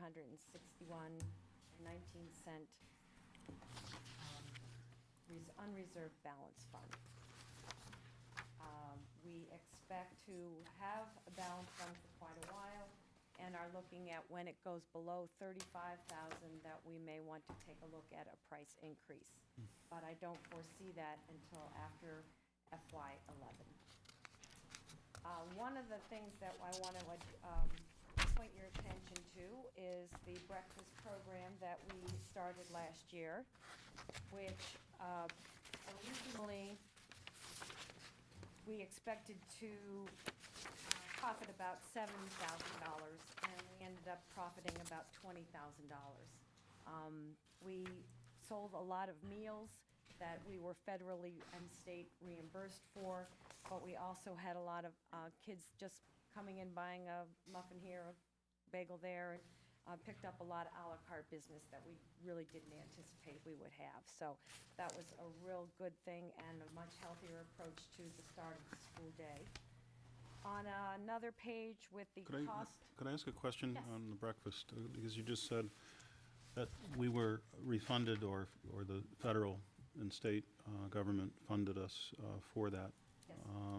Are you saying that we had children that needed food, I don't know how else to say it, needed food in the morning, that we're now able to get it. Well, we always had food in the morning, but it wasn't always good food. It was snacks and ice cream and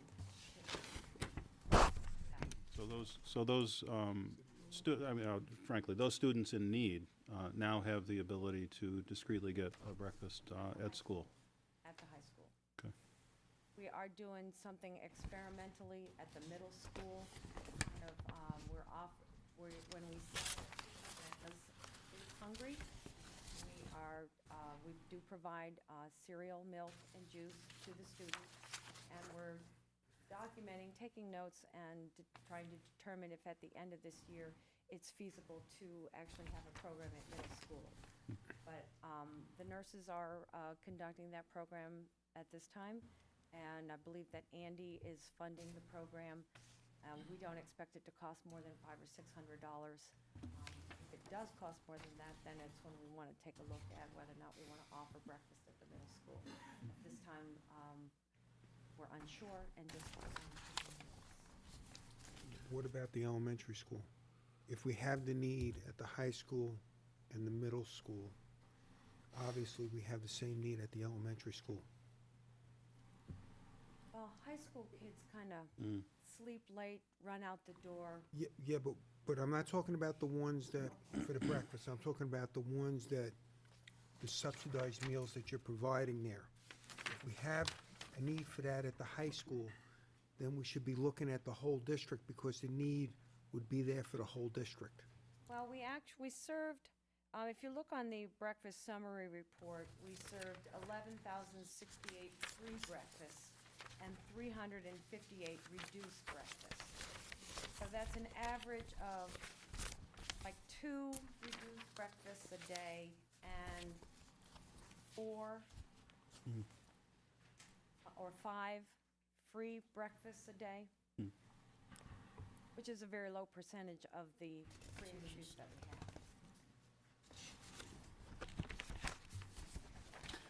I'm still gonna go back to the statement. If we're doing it at one of the buildings, we should be looking at how we can help those 4 or 5 students that would have the needs at the elementary school. The population is equal, so you probably have the same type of population there. So I'm asking for an action to come back to, you don't have to come back to the board, but have Nate report back, how are we going to implement something, if it's the breakfast cereal or whatever at the elementary schools, then I would like to see us do something at the elementary schools also. Maybe it's on an intervention basis like the middle school. Yes. I don't want the high school model, but the middle school model may be the right model for the elementaries. Okay, thank you.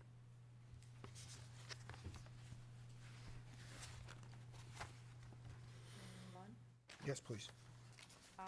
Looking at the cost of the meal on the back of the pro forma page, I compared FY04, which was the year before I came, to this year, FY07. And in FY04, the cost of a meal was $2.04.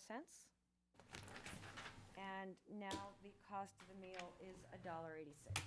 And as you can see, in '04, they lost 7 cents a meal, not having the income to support it.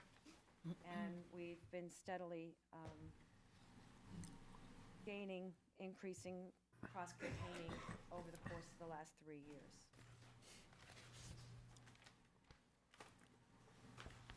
So that's about it.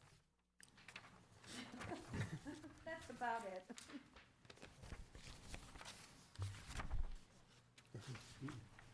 Peter.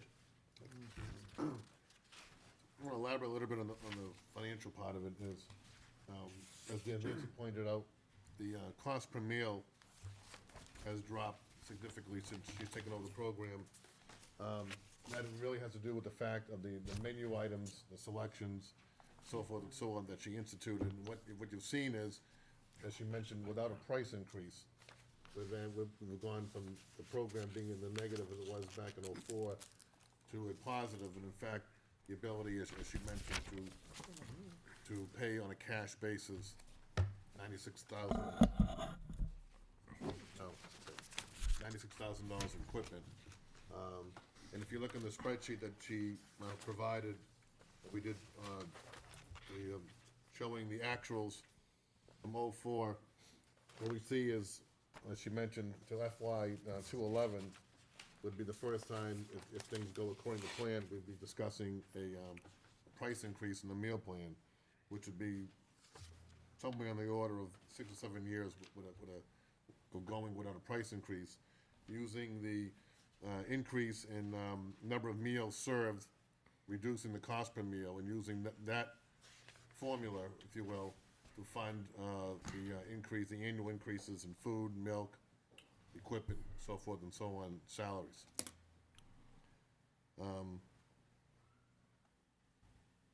That was really the crux of what I wanted to point out. Dan? Nancy, I think you've done a bang-up job, and you continue to do so.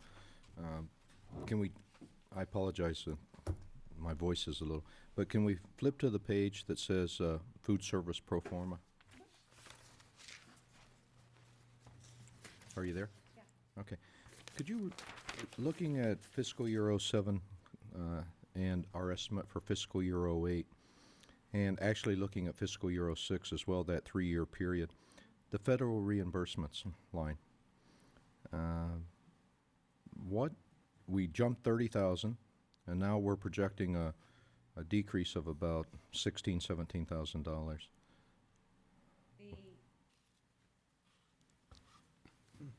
Why would that be? Well, we have a declining enrollment. At the high school, we do not, though. So, well, okay, go ahead. I'm sorry. I don't mean to answer for you. We're reimbursed on a per meal basis. Right. We also have fewer free and reduced now than we did a few years ago. So that's kind of good news, I guess. No, I don't think so. What they did is they raised the threshold. So the kids who used to Yeah, qualify don't right. necessarily qualify anymore, because in order to save money, the government Well, said, well, it used to be 10,000, now you gotta be at 12,000 before we give you the. Here's where I'm going with that, and kind of butting up on Ron's comment earlier, maybe looking at elementary.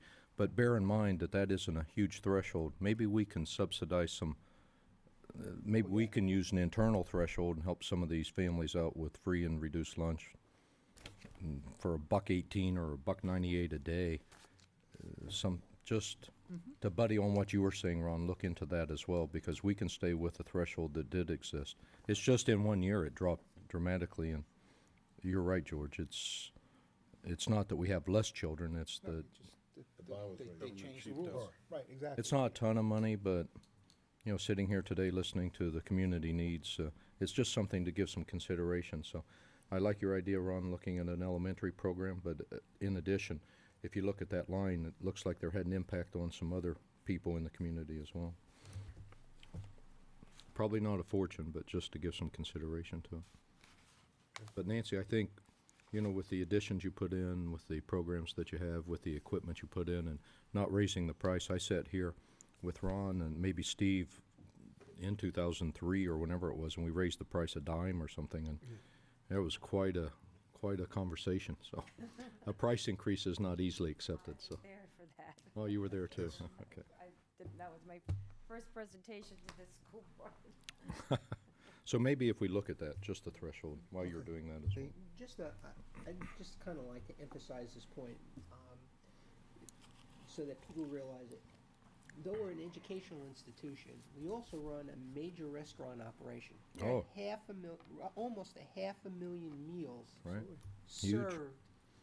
during the school year. And a lot more Coke. You know, I will call it too.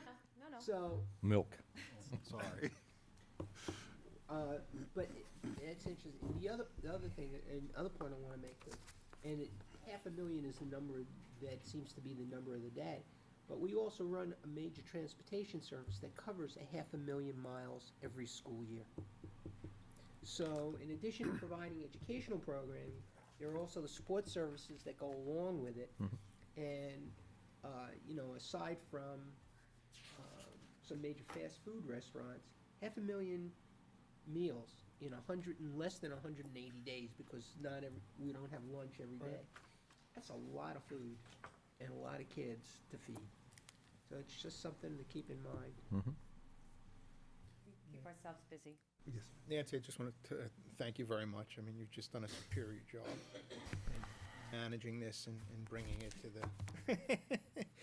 Well, don't worry, because if you keep doing that, we'll just keep bringing cookies. I'm telling you, just bring cookies. No healthy snacks right here, because we're all, we're capable of making these decisions ourselves. But you really have, and I appreciate that. Thank you very, very much. Nancy, I have to say, I remember the discussion for the 10 cents, and it's probably the best 10 cents we ever spent on it.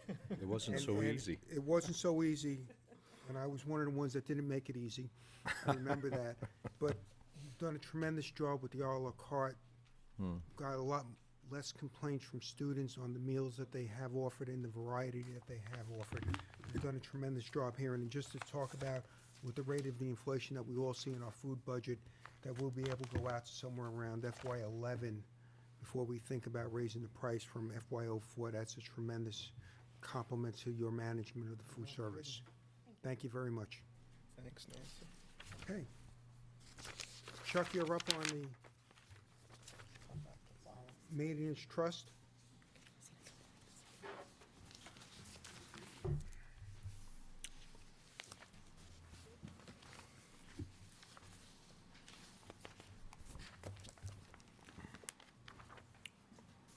I wanted to spend a little bit of time talking about the Maintenance Trust Fund, some of the projects we've completed recently, and the ones we're looking to do next year and beyond. Maintenance Trust is funded through an article, separate warrant article, and we have been requesting and getting $400,000 per year the past few years. And this money is used for large maintenance-type projects, typically one-time projects such as paving, roof replacement, boiler replacement. There are millions of dollars worth of projects that we're looking to do over the next few years, 8, 10, 12 years. And the challenge is trying to anticipate the right time to do each project so that we can match up with the funding that's available. And because of this, it's a changing document. The plan that we had at this time last year, I came to the school board back in April or May and made some changes in that. And we did things a little bit differently, and that may happen again this year. If you look at the second page, I went out 12 years, FY09 through FY20, and broke down the projects, the known projects, into 4 main areas: roofing, HVAC, and that would be ventilation, heaters, boilers, air conditioning, that type of thing, paving, and then some miscellaneous projects.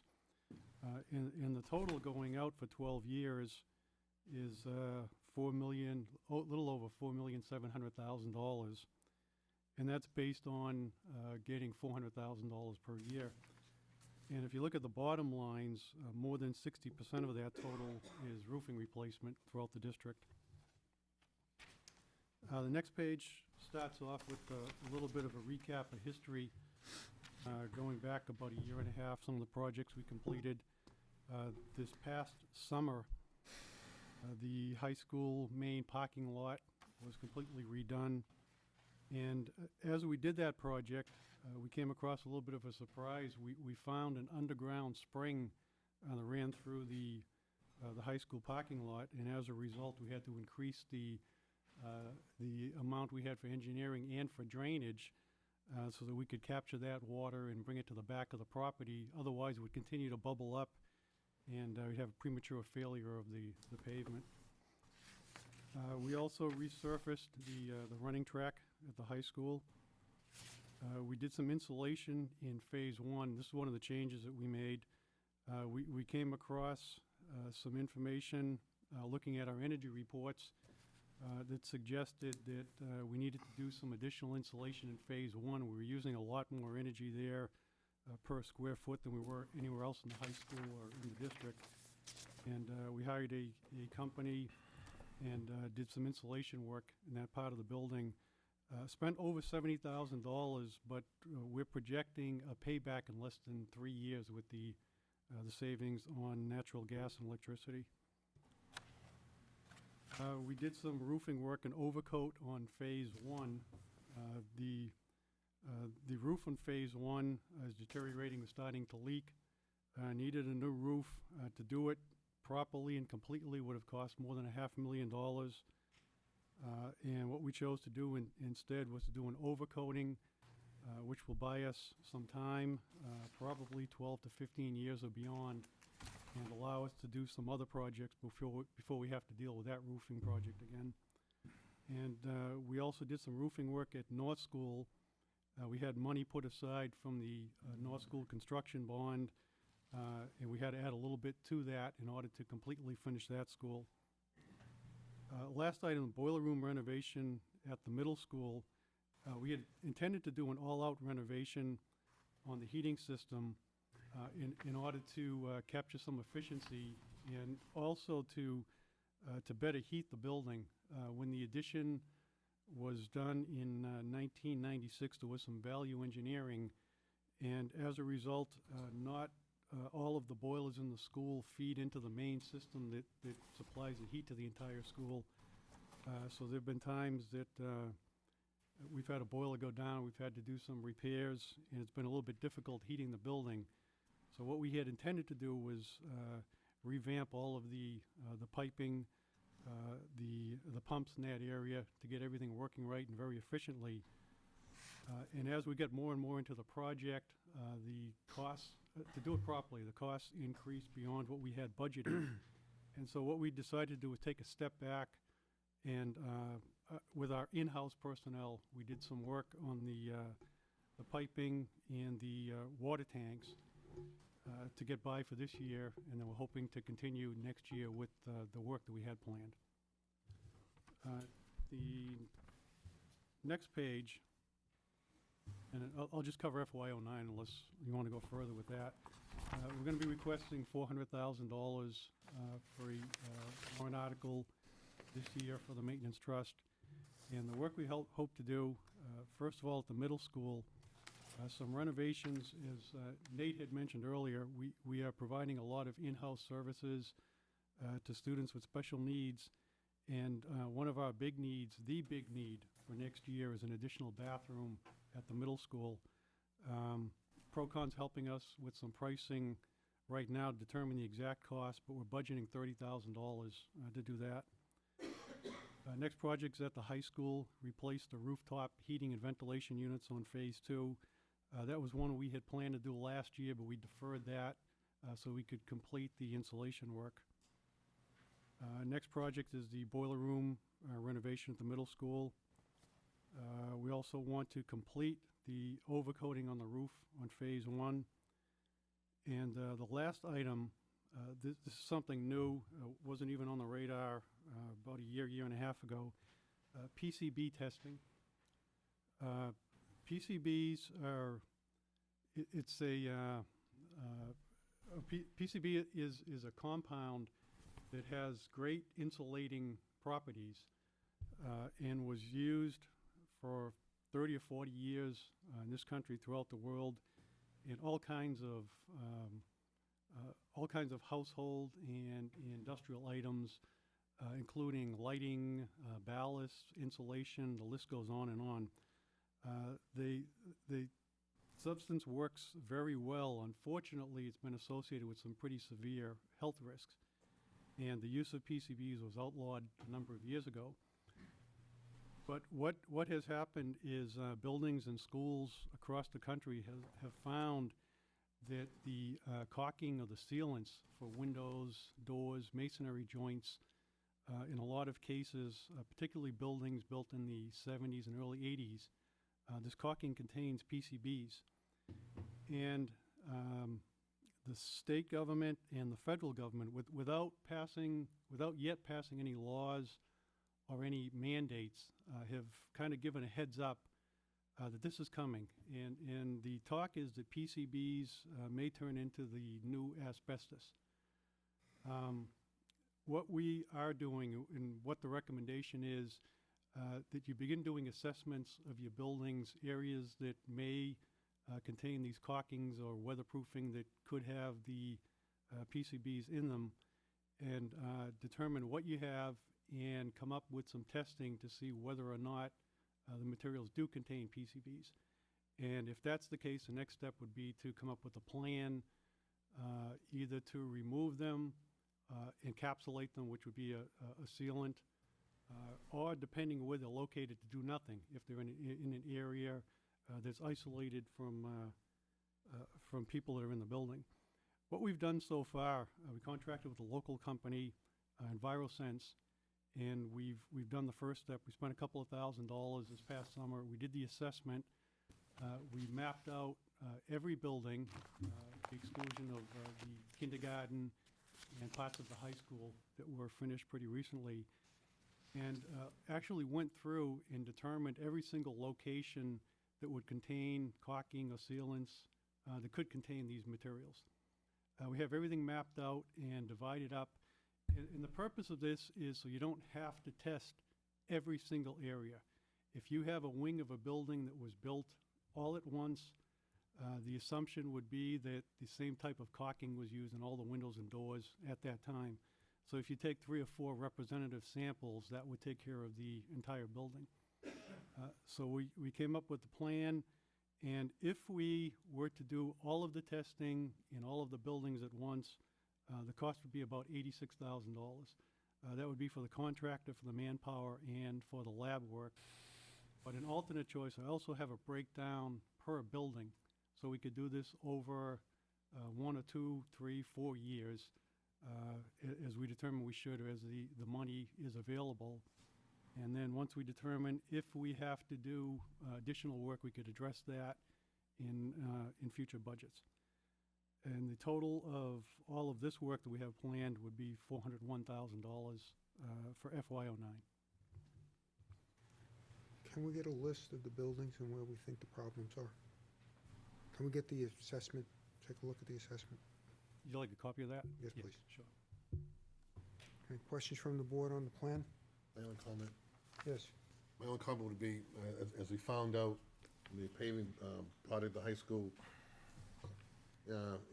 projects such as roofing and paving, when they're petroleum based, those prices, as you see today, are today's prices, and depending on the price of oil and so forth and so on, could change dramatically 6 months, 8 months, a year from now. So I just want to give a heads up that if something changes. Okay, I understand that. Right. And that's a good point. Let me ask you, this does not include the South School roof, correct? That's correct. We had intended to replace the roof at South School, the areas that still need to be done as part of the South School bond. If the bond doesn't pass, or if there's some other plan that comes about, we have to address the roofing at South School, that's about $330,000. Where would it fit into the schedule? You don't have to give me the answer there. I guess what I'm looking for, I think this is great going out to 20. I know you're taking a guess at it. What I would like to see on something like this, as you start to go out here, we're going to have to look at some realistic, and I know it's not even close, but a 5 or 7% increase in the paving and the roofing cost to show the additional part. If we continue to do the maintenance trust, which I'm a full supporter of, there's going to be a point when we look at this where $400,000 isn't going to be the number we need, and we're going to have to increase it in steps. If you could update this chart to show a 7% increase per year in just those 2 areas, just to give a rough idea that it's going to come out there by the time you get to year 2020. And also, I would put a number in here for South School, so we understand how that affects this whole issue if South School does not get passed, and if South School is taken out and put into the maintenance trust account. Sure. So we can see the bust on either one of those things. And why did you go from 450 a year to 407? Normally we do 450 a year on the maintenance trust. Maintenance trust is 400,000. We've been doing Oh, 400. sorry, I thought we It were, was asked to be at 400, I think, like a year or two ago. Yeah. But based on what we're gonna see here, we may wanna make a little bit change and kind of increase it up in some small steps. Okay? yeah, we must have talked last year. Okay. Any other questions on this?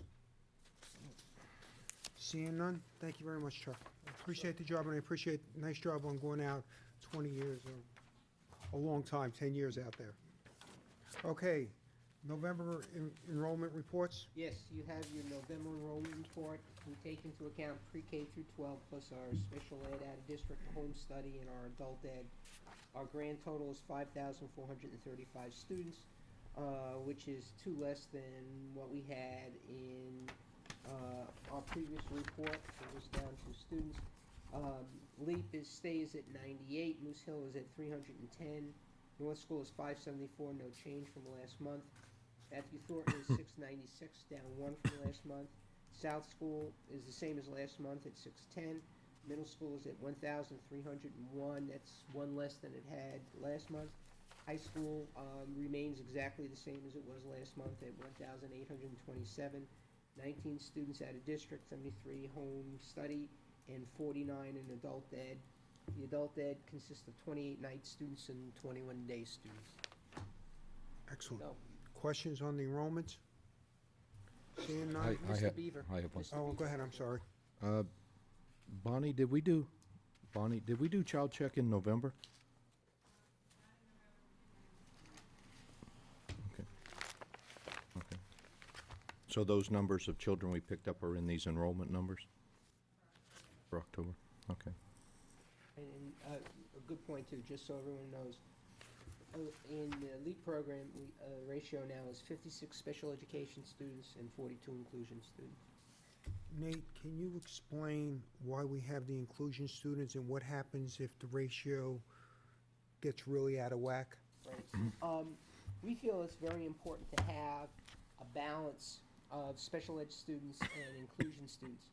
We believe that the inclusion students provide excellent role models for the youngsters that are our special education youngsters, some of whom in our LEAP program have significant challenges to overcome.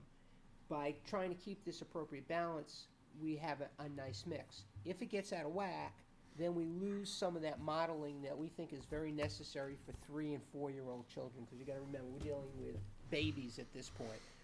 And having the other children in there doing even just simple things, and you know, how you put your gloves on, you know, how you button your coat, how do you use the Velcro for your shoes, how you interact with other kids, is very important at this stage of those youngsters' development, and to give them an appropriate role model, so that our special ed students' horizons are expanded on a regular basis, and they can look at different forms of behavior. If we had just all special ed youngsters in there, some of whom have some significant behavior issues or developmental issues, there would be a lack of modeling. The modeling by the inclusion students plus the significant and outstanding work of the teaching and support staff, I think, provides a better environment. So if you lose that balance, you lose that modeling concept and that modeling ability, particularly for these younger youngsters. So, and I'm trying to remember, we try and keep it, Brian, what did we say, about like a ratio of 0.8? About 1 to 0.6. Oh, I was close. 1 to 0.6. There you go. Nate, where I was going with this is my understanding, though, if this went to a full special education class, we could be required to send children to local daycare centers for the least restricted environment. That's also an excellent point. That's the idea here. The reason that we keep the balance is for the modeling, but the second thing is there are districts that if they were 100% special education students in here, we would be forced to pay tuition to outside schools That's to have correct. students there, so they're in a least restrictive environment with children of their peers. That's an excellent point, because obviously, with 3 and 4-year-olds, there isn't another classroom for them to go to like we have in revert at the elementary level or even at the kindergarten level. So by bringing the youngsters in, we provide that mainstreaming, if you want to call it, within the classroom. It's an excellent point. And you're absolutely correct.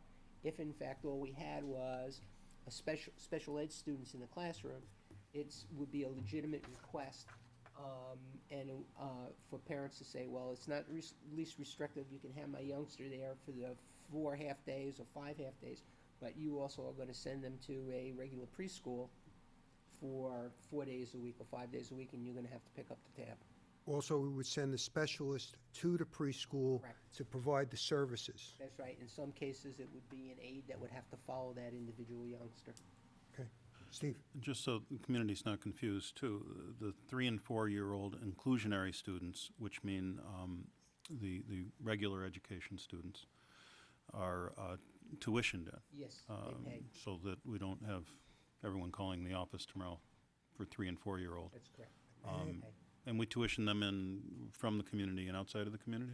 I think they're all, yeah, I think. All they're inside? No, Inside, they're all inside. all inside. Is it a lottery or? Yeah, basically what it is, and it's on a space available basis. Okay. Any other questions? Seeing none, I'm going to ask the board's indulgence on the student management system to postpone that until next week. Mr. Parker had questions on that, and I'd like him as part of the discussion. Seeing no objection, Dan, you want to take the next item? Yes, I'm happy to say that we've reached an agreement with another one of our labor unions, the custodial team. And I'd like to give thanks to Susie, Chuck, Peter, Ben Parker, and myself represented the school board, and they do all the work, and we kind of show up and nod, I guess. But maybe Ben doesn't, but maybe I do. That said, I'll go over it real brief. The board's already been prepped on it. So for the community, basically the salary increase, it's a 3-year contract. So we're stayed with that. But the salary increase is based on the CPIU of the greater Boston area, and it is a minimum of 2.5% to a maximum of 4.5%. So in the numbers I will give you in a few minutes of the anticipated effect on the budget, we use 3.5%. I asked Susie earlier today what the greater CPIU, or the CPIU of the greater Boston area was over the last couple of years. It was 2.6 in 2006, I think, and 3.3 this year, 2007. So, but anyhow, we're using 3.5 as an estimate, but the floor is 2.5%, the ceiling's 4.5%. There are a few other little adjustments, as in any contract negotiations. There were several meetings. Starts out, both sides have individual requests, and it is somewhat of a mature contract. The employees have been with us quite some time now. And I give credit to Chuck and the staff for retention of employees. Somebody might say sometimes it's good to have turnover, but I individually believe it's good to have retention, and that shows quality supervision and quality and superior district to work for. And that's why we retain our employees. But anyhow, that said, I'll get to the meat and potatoes here. The impact of the contract, if approved by the voters, it will be as the support staff. It will be warrant articles separate from the budget and has to be approved by the majority of the voters in March. The impact in fiscal '09 is $73,500. That's a 2-cent tax impact. Fiscal year 10, $72,512. That's 2 cents. And fiscal year 11 is $75,051 or 2 cents. Again, that's based on a 3.5% CPIU. So if it's lower, it's lower. If it's higher, it can only go up to 4.5% increase. So, and it can only go down to 2.5%. But I think it was a fair contract. I also want to thank the custodial team. made up of a number of people. They showed up diligently, had good input. They also, as any negotiation, did some give and take. So I thank them, and that's where we stand. So if I could, Mr. Chair, I'd ask for you to request the board to approve the contract as If that's a motion, I'll take Okay. that motion. I'll make take a motion. Second. Any more discussion? Questions? Seeing none, all those in favor say aye. Aye. Aye. Opposed? Okay, excellent job. That takes care of the 2 contracts that we had due this year, so we are complete with our Hey, contracts. Ron, I would Yes. like to make one comment. I noticed, probably because we haven't made a motion yet or voted on, but just for everybody's edification, I noticed in the budget presentation tonight and the tax rate that that number was not included as a warrant Yes. item. So that will be, as Peter said, the tax rate will be evolutionary as we go through this, so. Yes, and we'll put that on and pass that out at the beginning of the first budget workshop. Okay. The custodial support staff was in there, so, okay, thank you. I think, Ron, hats off to both the, both the support, both unions in the negotiations process and the administration. This is extremely early in the budget year to have all of this wrapped up. And it makes the process a little bit easier for the community, I think. Excellent. That's a very true statement. Super. Okay, CAB policy. Right, policy CAB is equitable distribution of resources, and we have provided with you the appropriate information regarding special ed guidance, ed assistance, library media, computer ed, based on enrollment and services show that, and staffing show that, in fact, there is equitable distribution of resources across the board. Okay. Any discussion on the policy? Questions?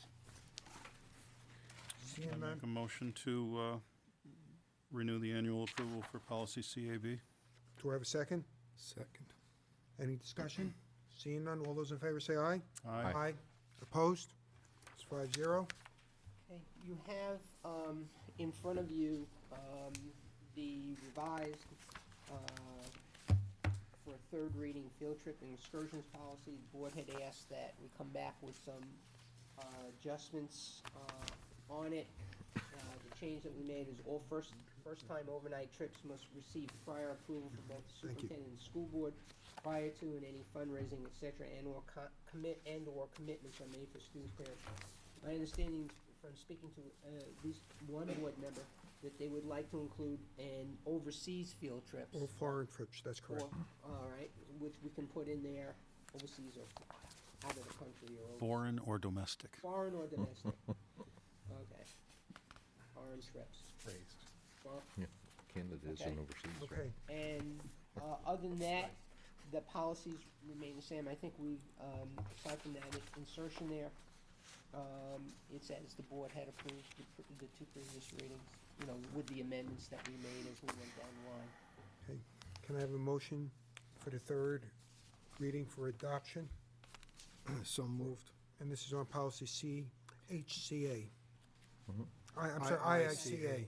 It's getting late. Or one, Amended. As amended. I'll second. Okay, any discussion? All those in favor say aye. Aye. Aye. Opposed? Okay, Make a as I motion had- on, you want to keep going? procedures, yes. What do you want, Nate? Nate, we didn't make any changes. Go ahead, you want to give a real quick? Oh, no, you guys had voted on that already, right? Oh, I'm sorry, did you? On IICA only. Oh, I'm sorry, I was Just skipping going to ahead. keep going. Right, So I'll keep make a going. motion that we approve IICAR, which is the field trip chaperone procedures. Second. Discussion? Seeing none, all those in favor say aye. Aye. Aye. Do you need the form? I too? think you need the form as a I'd second also item. make a motion that we approve the educational field trip form. Again, as amended, because I think that's got to say, no, because it'll be in the Right, policy, so that's fine. So just the educational field trip form as it stands. okay. Second. Discussion? Seeing none, all those in favor say aye. Aye. Opposed? Nate, you have a trip? Yes, And before you go on to that, Nate, too, I think this is something that's been in the works for a while, and just for the community's knowledge, it's just another method that the school system is keeping the children safe. Thank you for that. You're welcome. To pass this out, I had informed the board member, there was a timing snafu on a overnight field trip, which is scheduled for December 1st. It's for the girls' basketball team for the Bristol preseason scrimmage tournament in Bristol, Connecticut. The girls' basketball team would not miss any school time. We have the 2 coaches going along with 2 female chaperones. The funding is coming from the summer camp funds, and we recommend that the board approve the policy. We'll be using the school van to go down there in Bristol, Connecticut. It's this Saturday and Sunday. Questions? I'm sorry for this question, but you have 12 participants. Right, You have 4 chaperones. correct, And you have 1 van? right. Yep.